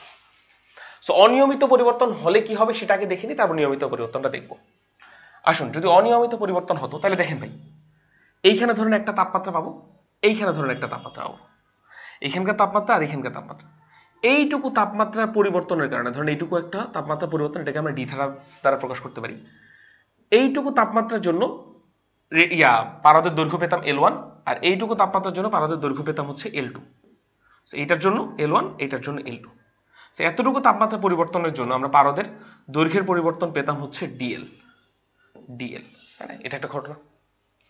এখন আমি যদি এইখানে তাপমাত্রা পরিবর্তন না করে এই দিকে এসে তাপমাত্রা পরিবর্তন করতাম ভাই, একই তাপমাত্রা পরিবর্তন করতাম, কারণ এখানে ডি থেটা মানে 1 ডিগ্রি সেলসিয়াস, এই দিকে এসে তাপমাত্রা একটু বেশি হওয়ার পর যদি আমি সেম 1 ডিগ্রি সেলসিয়াসে তাপমাত্রা পরিবর্তন করি, তাপমাত্রা যদি বাড়াই, তাহলে দেখেন এবারও নিশ্চয়ই পারদের প্রসারণ হবে। এবার দেখেন পারদের প্রসারণ কতটুকু হবে, এখানকার জন্য এই বিন্দুটা আর এখানকার জন্য দেখেন এইখানে কোনো একটা বিন্দু পাবো। সো দেখেন এইবারও সেম একই ডি থেটার জন্য এবার কিন্তু পারদের প্রসারণ ভাই অনেক বেশি বেড়ায়, এবার কিন্তু ডিএল এর মানটা অনেক বড়। একই তাপমাত্রা পরিবর্তনের জন্য এক এক জায়গায় পারদের প্রসারণটা এক এক রকম। এইদিকে মোটামুটি নির্ভুলভাবে ধরেন পারদ থার্মোমিটারটা রিডিং দিত, এইদিকে রিডিংটা দিতে কিন্তু ভুল করতো, কারণ পারদটা নিয়মিতভাবে প্রসারিত হচ্ছে না, কখনো খুব কম প্রসারিত হচ্ছে, কখনো অনেক বেশি প্রসারিত হচ্ছে একই তাপমাত্রা পরিবর্তনের কারণে। এখানেও ডি থেটা পরিমাণ তাপমাত্রা বাড়িয়েছি, এখানেও ডি থেটা পরিমাণ তাপমাত্রা বাড়িয়েছি। সো এইটা একটা ঘটনা। এই কারণে আমরা যদি কখনো এল এবং টি এর সম্পর্কটা কখনো যদি লিনিয়ার না হয়, সরল রৈখিক যদি না হয়, নিয়মিত যদি না হয়, তাহলে এটা দ্বারা তাপমাত্রা পরিমাপ করলে ভুল হবে, কারণ এক এক জায়গায় পারদের প্রসারণ এক এক রকম। বাট এই সেম গ্রাফটাতে যদি এরকম হতো ভাই, ধরেন এই সেম গ্রাফটা যদি এরকম হতো, ধরেন আমি এবার সুন্দরভাবে আঁকছি, ধরেন এই বরাবর আছে এল আর এই বরাবর আছে হচ্ছে থেটা, ওকে? এই বলতে বোঝাচ্ছি পারদের দৈর্ঘ্য, ওকে? আসুন এবার যদি গ্রাফটা এই যে এরকম হয়, মূল বিন্দুকে আমি সরল রেখা ধরি, তাহলে এবার বুঝো আমরা এখানে একটা তাপমাত্রা পাবো, এই তাপমাত্রার জন্য পারদের একটা দৈর্ঘ্য পাবো, এখানে একটা তাপমাত্রা পাবো, এই তাপমাত্রার কারণে পারদের একটা দৈর্ঘ্য পাবো। সো এতটুকু তাপমাত্রা পরিবর্তনের কারণে ডি থেটার কারণে পারদের দৈর্ঘ্যের পরিবর্তন হচ্ছে ডিএল। ভালো জিনিস। এই সেম অ্যামাউন্ট অফ তাপমাত্রা পরিবর্তন আমি যদি এইদিকে নেই ভাইয়া, এদিকে যদি নেই, তাহলে ডেফিনেটলি একটা আপনার হচ্ছে পারদের দৈর্ঘ্যের প্রসারণ পাবো। সো এইবারে দেখেন এইদিকে ডি থেটা নিলাম, একই তাপমাত্রা পরিবর্তনের কারণে পারদের প্রসারণও পেলাম এদিকে একই, ডিএল এর মান এখানে যত এখানে তত। বুঝতে পারলাম? সো এই যে তাপমাত্রা পরিবর্তনের সাথে যদি পারদের দৈর্ঘ্যের পরিবর্তনটা নিয়মিত হয়, তাহলে ইজিলি সব জায়গায় সব তাপমাত্রাতে আমরা নির্ভুল একটা রিডিং পাবো। বোঝা কি গেল? সো এই হচ্ছে একটা বিষয়, নিয়মিত অনিয়মিত হলে কি হয়। এখন এটাকে কেন এক স্থির বিন্দুর সাহায্যে তাপমাত্রা নির্ণয় বলা হচ্ছে, এই টপিকটার নাম কি ছিল বলুন? এই টপিকটার নাম কিন্তু ছিল, একটু জাস্ট বলে দিই আপনাদেরকে, এই টপিকটার নাম ছিল হচ্ছে এক স্থির বিন্দুর সাহায্যে এক স্থির বিন্দুর সাহায্যে তাপমাত্রা নির্ণয়।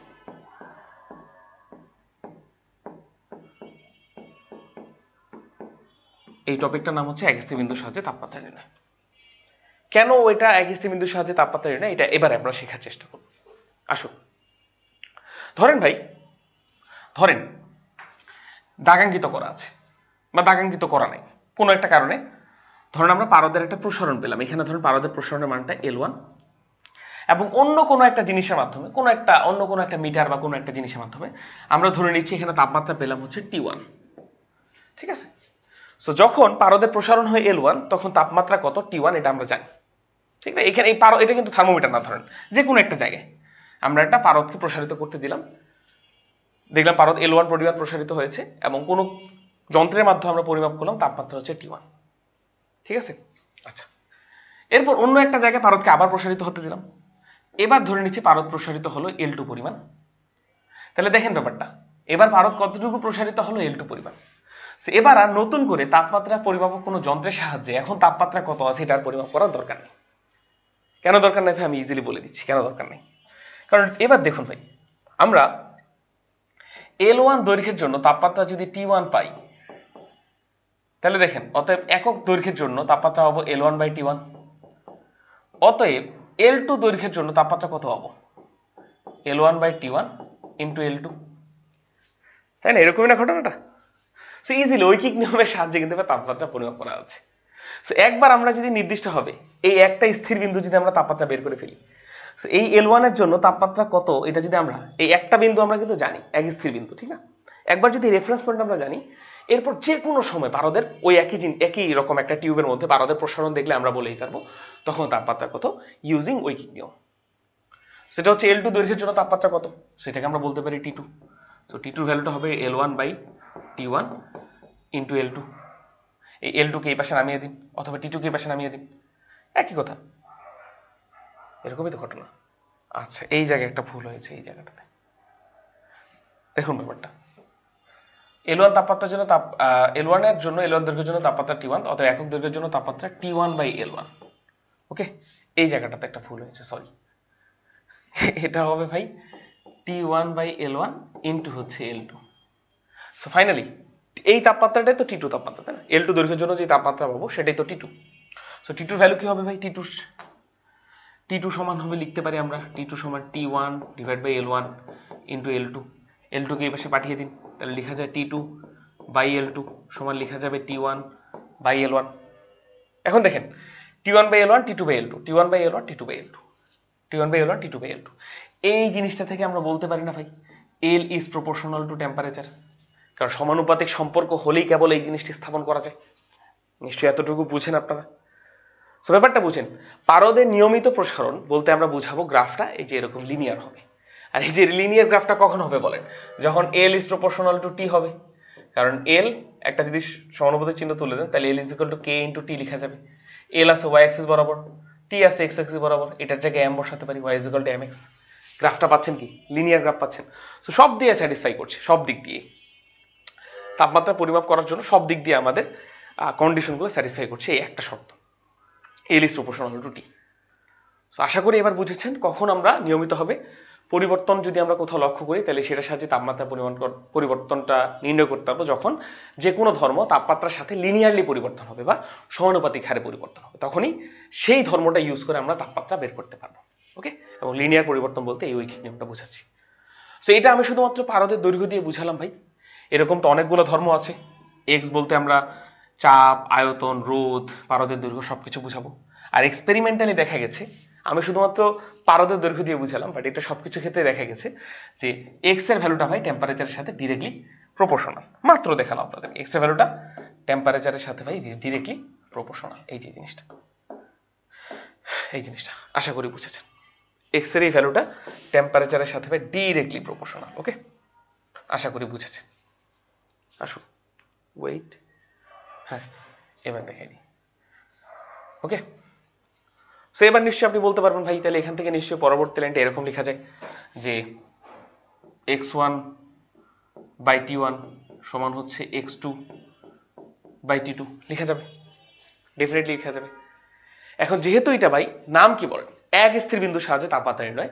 সো একটা বিন্দুকে কিন্তু আমাদের ফিক্স ধরে নেওয়া লাগবে, অর্থাৎ একটা নির্দিষ্ট তাপমাত্রায় যে কোনো একটা এই যেই ধর্মগুলো আছে যে কোনো একটা ধর্মের মান আমাদের জানা থাকবে। এরপরে অন্য তাপমাত্রা ওই ধর্মটা কিভাবে পরিবর্তন হলো সেটা আমরা বের করে ফেলতে পারবো। সো এইখানে এই একই সূত্রে আমরা প্রথম যে নোন টেম্পারেচারটা যে আছে T1 আর X1 কে আমাদের ডেফিনেটলি নোন থাকা লাগবে, এবং সেই সর্বসম্মতিকরণ মানে ক্রমে সেই নোন জিনিসটাকে ধরে নেওয়া হয়েছে TR অর্থাৎ ট্রিপল পয়েন্ট, এবং এই মানটা হচ্ছে ভাই ডেফিনেটলি এটা অবশ্যই কেলভিন এককে বসাবেন 273.16 কেলভিন। ওকে, অর্থাৎ পানির ত্রৈধ বিন্দুকে এখানে নোন টেম্পারেচার ধরে নেওয়া হয়েছে, ওই যে বরফ বিন্দুর মতো। বোঝা গেল? আচ্ছা, জাস্ট মনে রাখবেন এটা কিন্তু ডেফিনেটলি কেলভিন একক। এই সূত্রটা শুধুমাত্র কেলভিন এককে অ্যাপ্লিকেবল, এটা সেলসিয়াস বা ফারেনহাইটে অ্যাপ্লিকেবল না, কারণ এই যে ক্যাপিটালটা লেখা আছে। বোঝা গেল বিষয়টা? আচ্ছা, তাহলে ডেফিনেটলি TTR অর্থাৎ ত্রৈধ বিন্দুতে তাপমাত্রা, তাহলে ওই ত্রৈধ বিন্দুতে কোনো একটা ধর্মের মান XTR কেও আমাদের নোন থাকা লাগবে, ঠিক আছে? এটা ধরনের প্রশ্ন দেওয়া থাকবে। ওকে, তো প্রশ্ন আসে কি রকম, যে ত্রৈধ বিন্দুতে কোনো কিছুর মান দেওয়া থাকবে, বলবে যে তাহলে ওই জিনিসটার মান যখন এত তখন তাপমাত্রা কত। তো হয়তো বা বুঝেছেন, নাহলে আসেন আমি একটা প্রশ্ন সলভ করে দিই, আপনারা ভালো মতো বুঝবেন। এটা একদমই কম গুরুত্বপূর্ণ একটা কোয়েশ্চেন ভাই, তারপরে দেখিয়ে দিই কি বলেছে। প্রশ্নটা হচ্ছে এরকম, কোনো পরিবাহীর ত্রৈধ বিন্দুতে রোধ হচ্ছে 10 ওহম হলে, কোনো পরিবাহী ত্রৈধ বিন্দুতে রোধ হচ্ছে 10 ওহম, অর্থাৎ ত্রৈধ বিন্দুতে রোধ বলতে বোঝাচ্ছি যখন টেম্পারেচার TTR মানে 273.16 কেলভিন, তখন রোধ 10 ওহম। রোধ বলতে বোঝাবি তখন RTR এর ভ্যালু হচ্ছে 10 ওহম। তাহলে কত তাপমাত্রায় রোধ হচ্ছে 100 ওহম, তাহলে রোধের মান R এর মান যখন 100 ওহম তখন তাপমাত্রা কত, T = what। এই যে একটা নোন পয়েন্ট আমাদের জানা, তাহলে ওই অনুযায়ী আমাদের একটা আননোন টেম্পারেচার আমাদের বের করে ফেলা লাগবে। সো নিশ্চয়ই জানেন রোধ একটা পদার্থের উষ্ণতাবেদিক ধর্ম, তাই না? তাহলে আমরা ডিরেক্টলি সূত্র জানি যে রোধ ইজ প্রপোর্শনাল টু টেম্পারেচার। তাহলে আমরা কি লিখবো ভাই, RTR divided by TTR is equal to R divided by T লিখাই যাবে। তাহলে মান বসিয়ে দেবেন। RTR এর ভ্যালু কত ভাই, 10 divided by 273.16 is equal to R এর ভ্যালু কত ভাই, 100 divide by temperature. So temperature মানটা সামথিং কেলভিন চলে আসে। কত আসে এটা ডেফিনেটলি আপনারা আমাকে ক্যালকুলেট করে জানাতে পারেন। এখন আপনাদের যদি প্রশ্ন আসে যে ভাই এই একই সূত্রে আমরা যদি ডিগ্রি সেলসিয়াস বা ফারেনহাইট বসাতে চাই তাহলে কি সমস্যা হতো? ফার্স্ট অফ অল এই সূত্রটা কিন্তু ডিগ্রি সেলসিয়াসের জন্য না, এই সূত্রটা ডিগ্রি ফারেনহাইটের জন্য না। কারণ ব্যাপারটা বুঝছেন, ডিগ্রি সেলসিয়াসের মান কিন্তু নেগেটিভেও যায়, ডিগ্রি ফারেনহাইটের মান কিন্তু নেগেটিভেও যায়, কিন্তু কোনো একটা পারদের দৈর্ঘ্য কিন্তু নেগেটিভ আসবে না, রোধ নেগেটিভ আসবে না, ভলিউম নেগেটিভ আসবে না, চাপ নেগেটিভ আসবে না, তাই না? যেহেতু এই টেম্পারেচারটা ডিগ্রি সেলসিয়াস আর কেলভিনের ক্ষেত্রে নেগেটিভও যেতে পারে, ডিগ্রি সেলসিয়াস আর কেলভিনের ফারেনহাইটের তাপমাত্রা কিন্তু নেগেটিভও যায়, minus something degree Celsius minus something degree Fahrenheit, কিন্তু এই যে এক্স এর ভ্যালুটা তো আর নেগেটিভ হয় না, এই জন্য সূত্রটা নেগেটিভ বা ডিগ্রি সেলসিয়াস বা ফারেনহাইটের ক্ষেত্রে অ্যাপ্লিকেবল না। আর কেলভিন স্কেলে শুরুই কিন্তু ভাই 0 কেলভিন থেকে, সেই জন্য এটা কেলভিন স্কেলেই বেশি, এই সূত্রটা বেশি অ্যাপ্লিকেবল। ওকে, আশা করি বুঝেছি। আসুন লাস্ট একটা টপিক আমরা পড়ে ফেলবো ভাই, সেটা হচ্ছে তাপগতিবিদ্যার শূন্যতম সূত্র, এটা দিয়ে আমাদের এই ক্লাসটি শেষ হয়ে যাবে। সো আসুন 0th ল অফ থার্মোডাইনামিক্স এটাও শিখে ফেলি, এটা জাস্ট 2-4 মিনিটের একটা পড়া। সো এটা আমি আপনাদেরকে পড়াবো একদম আপনাদের রিয়েল লাইফ এক্সাম্পল থেকে, যেন ব্যাপারটা ফিল করতে পারেন। এটা আপনারা একদম রিয়েল লাইফ এক্সাম্পলে সবাই নোটিস করেছেন এই সূত্রটা কি ভাই, ধরেন একটা টেবিলের মধ্যে আপনি কফি এবং চা রেখেছেন, এটা কফি এটা চা। ধরে নিচ্ছি ইনিশিয়ালি কফির টেম্পারেচার হচ্ছে ভাই 80 ডিগ্রি সেলসিয়াস আর চায়ের টেম্পারেচার হচ্ছে 70 ডিগ্রি সেলসিয়াস ইনিশিয়ালি। আর রুমে এয়ার আছে ভাই, এয়ারের টেম্পারেচার কত বলেন, ধরে নিচ্ছে 25 ডিগ্রি সেলসিয়াস। ওকে, ধরে নেওয়াই যায়। আচ্ছা এবার আসেন এখন দেখুন ভাই, কফির সাথে কিন্তু এয়ার কানেক্টেড আছে, টাচ করে আছে, আবার এই এয়ারটা চায়ের সাথে টাচ করে আছে। সো আমরা কফি আর এয়ারের মধ্যে ব্যাপারটা দেখব, তারপর চা এবং এয়ারের মধ্যে ব্যাপারটা দেখব। সো যেহেতু কফির টেম্পারেচার বেশি, এয়ারের টেম্পারেচার কম, সো কফি থেকে কিন্তু ভাই এয়ারে কন্টিনিউয়াসলি হিট যেতে থাকবে, তাই না? টাচ করে আছে, কারণ কফি হিট দিয়ে নিশ্চয়ই এয়ারের টেম্পারেচার বাড়বে না, কারণ এয়ারটা অনেক বিশাল একটা জিনিস, এখানে সামান্য হিটে কোনো পরিবর্তন হয়। সো কফি থেকে এয়ারে হিট যেতে থাকবে কতক্ষণ পর্যন্ত? যতক্ষণ পর্যন্ত না কফিরও টেম্পারেচার হয়ে যাবে 25°C। ভালো জিনিস। এমন সময় চা নিশ্চয়ই দেখে থাকবে না ভাই, চায়ের সাথেও এয়ার কানেক্টেড। সো টি থেকেও এয়ারে কন্টিনিউয়াসলি হিট যেতে থাকবে। কতক্ষণ যেতে থাকবে? যতক্ষণ না পুরো টি এর টেম্পারেচার 25°C অর্থাৎ এয়ারের টেম্পারেচারে চলে আসে। সো ইনিশিয়ালি প্রত্যেকটা টেম্পারেচার আলাদা আলাদা হতে পারতো, বাট কিছুক্ষণ রেখে দিলে সবারই টেম্পারেচার একটা ইকুইলিব্রিয়াম বা সাম্যাবস্থায় চলে আসবে, তাপীয় সমতায় চলে আসবে। সো এটাই হচ্ছে ভাই আপনার তাপগতিবিদ্যার শূন্যতম সূত্র। তাপগতিবিদ্যার সূত্র বলতে কি বোঝায় ভাই? দুইটা বস্তুকে টাচ করাই যদি আমরা বা কানেক্ট করি, দুইটা ভিন্ন তাপমাত্রা বস্তুকে, তাহলে একে অপরের মধ্যে হিট এক্সচেঞ্জ হবে, হিট আদান প্রদান হবে, যার কারণে দুইটা বস্তু তাপমাত্রা একসময় সমান হয়ে যাবে। কিন্তু এখানে দেখুন এয়ার মানে টি এবং কফি কিন্তু পরস্পরের সাথে কানেক্টেড না। টি আলাদা জায়গায়, কফি আলাদা জায়গায়, এরা একে অপরের সাথে টাচ করে নাই। কিন্তু তৃতীয় একটা জিনিস দ্বারা, এয়ার দ্বারা এরা দুজন কিন্তু টাচ অবস্থায় আছে। সো ইনিশিয়ালি টেম্পারেচার তিনজনের আলাদা আলাদা হলেও একটা সময় কফি এবং চায়ের টেম্পারেচারও কিন্তু সমান হয়ে গেল এই তৃতীয় বস্তুর মাধ্যমে, অর্থাৎ এয়ারের মাধ্যমে। এটাই তাপগতিবিদ্যার শূন্যতম সূত্র। আসুন এবার বাংলা কথাটা পড়ে ফেলি। কি বলেছি ভাই? যদি দুটি বস্তু তৃতীয় কোনো বস্তুর সাথে তাপীয় সাম্যাবস্থায় থাকে, তবে প্রথমোক্ত বস্তু দুটি পরস্পরের সাথে তাপীয় সাম্যাবস্থা থাকবে। হয়ে গেল বিষয়টা। সো ধরেন তিনটা বস্তু এ, বি আর সি। ধরেন ইনিশিয়ালি এ, বি, সি সবার টেম্পারেচার আলাদা। একটা সময় গিয়ে এ আর সির মধ্যে হিট এক্সচেঞ্জ হয়ে টেম্পারেচার অফ এ আর টেম্পারেচার অফ সি সমান হয়ে গেল। আর ওইদিকে বি আর সির মধ্যে হিট চেঞ্জ হয়ে টেম্পারেচার অফ বি আর টেম্পারেচার অফ সি সমান হয়ে গেল। সো এবার দেখুন তাপগতিবিদ্যার শূন্যতম সূত্র বলে যে এ আর বি পরস্পরের সাথে কানেক্টেড না থাকা সত্ত্বেও আলটিমেটলি এদের টেম্পারেচার কিন্তু সমান হয়ে গেল। Temperature of A is equal to temperature B. এটাই তাপগতিবিদ্যার শূন্যতম সূত্র, যেটা অনেক সহজ এবং এটা আমরা সবাই প্রত্যক্ষ জীবনে দেখে থাকি। এই হচ্ছে বিষয়। আমাদের কাজ প্রায় শেষ। ছোট্ট একটা কোয়েশ্চেন দেখবো আমরা। এটা আমাদের 8 নং কোয়েশ্চেন এই চ্যাপ্টারে। বলেছে এবিসিডি তাপীয় সাম্যাবস্থা আছে, এই 5টা বস্তু। যদি টেম্পারেচার অফ এ 30°C হয়, তাহলে বলেছে টেম্পারেচার অফ ই কত? সো ডেফিনেটলি ভাই সবাই তাপীয় সাম্যাবস্থায় আছে, মানে টেম্পারেচার অফ ই এর টেম্পারেচার কত ভাই? 30°C। কেলভিনে নিলে 303 কেলভিন চলে আসবে, 303.16 কেলভিন চলে আসবে। এই তো ব্যাপার স্যাপার। সো আমাদের প্রথম লেকচার শেষ ভাই। এটাই ছিল আমাদের তাপগতিবিদ্যা অধ্যায়ের শুরুর প্রথম লেকচার। ইনশাআল্লাহ দ্বিতীয় লেকচার খুব তাড়াতাড়ি রিলিজ হবে। সবাই এতক্ষণ সাথে থাকার জন্য অসংখ্য ধন্যবাদ। আবারও দেখা হবে। আসসালামু আলাইকুম।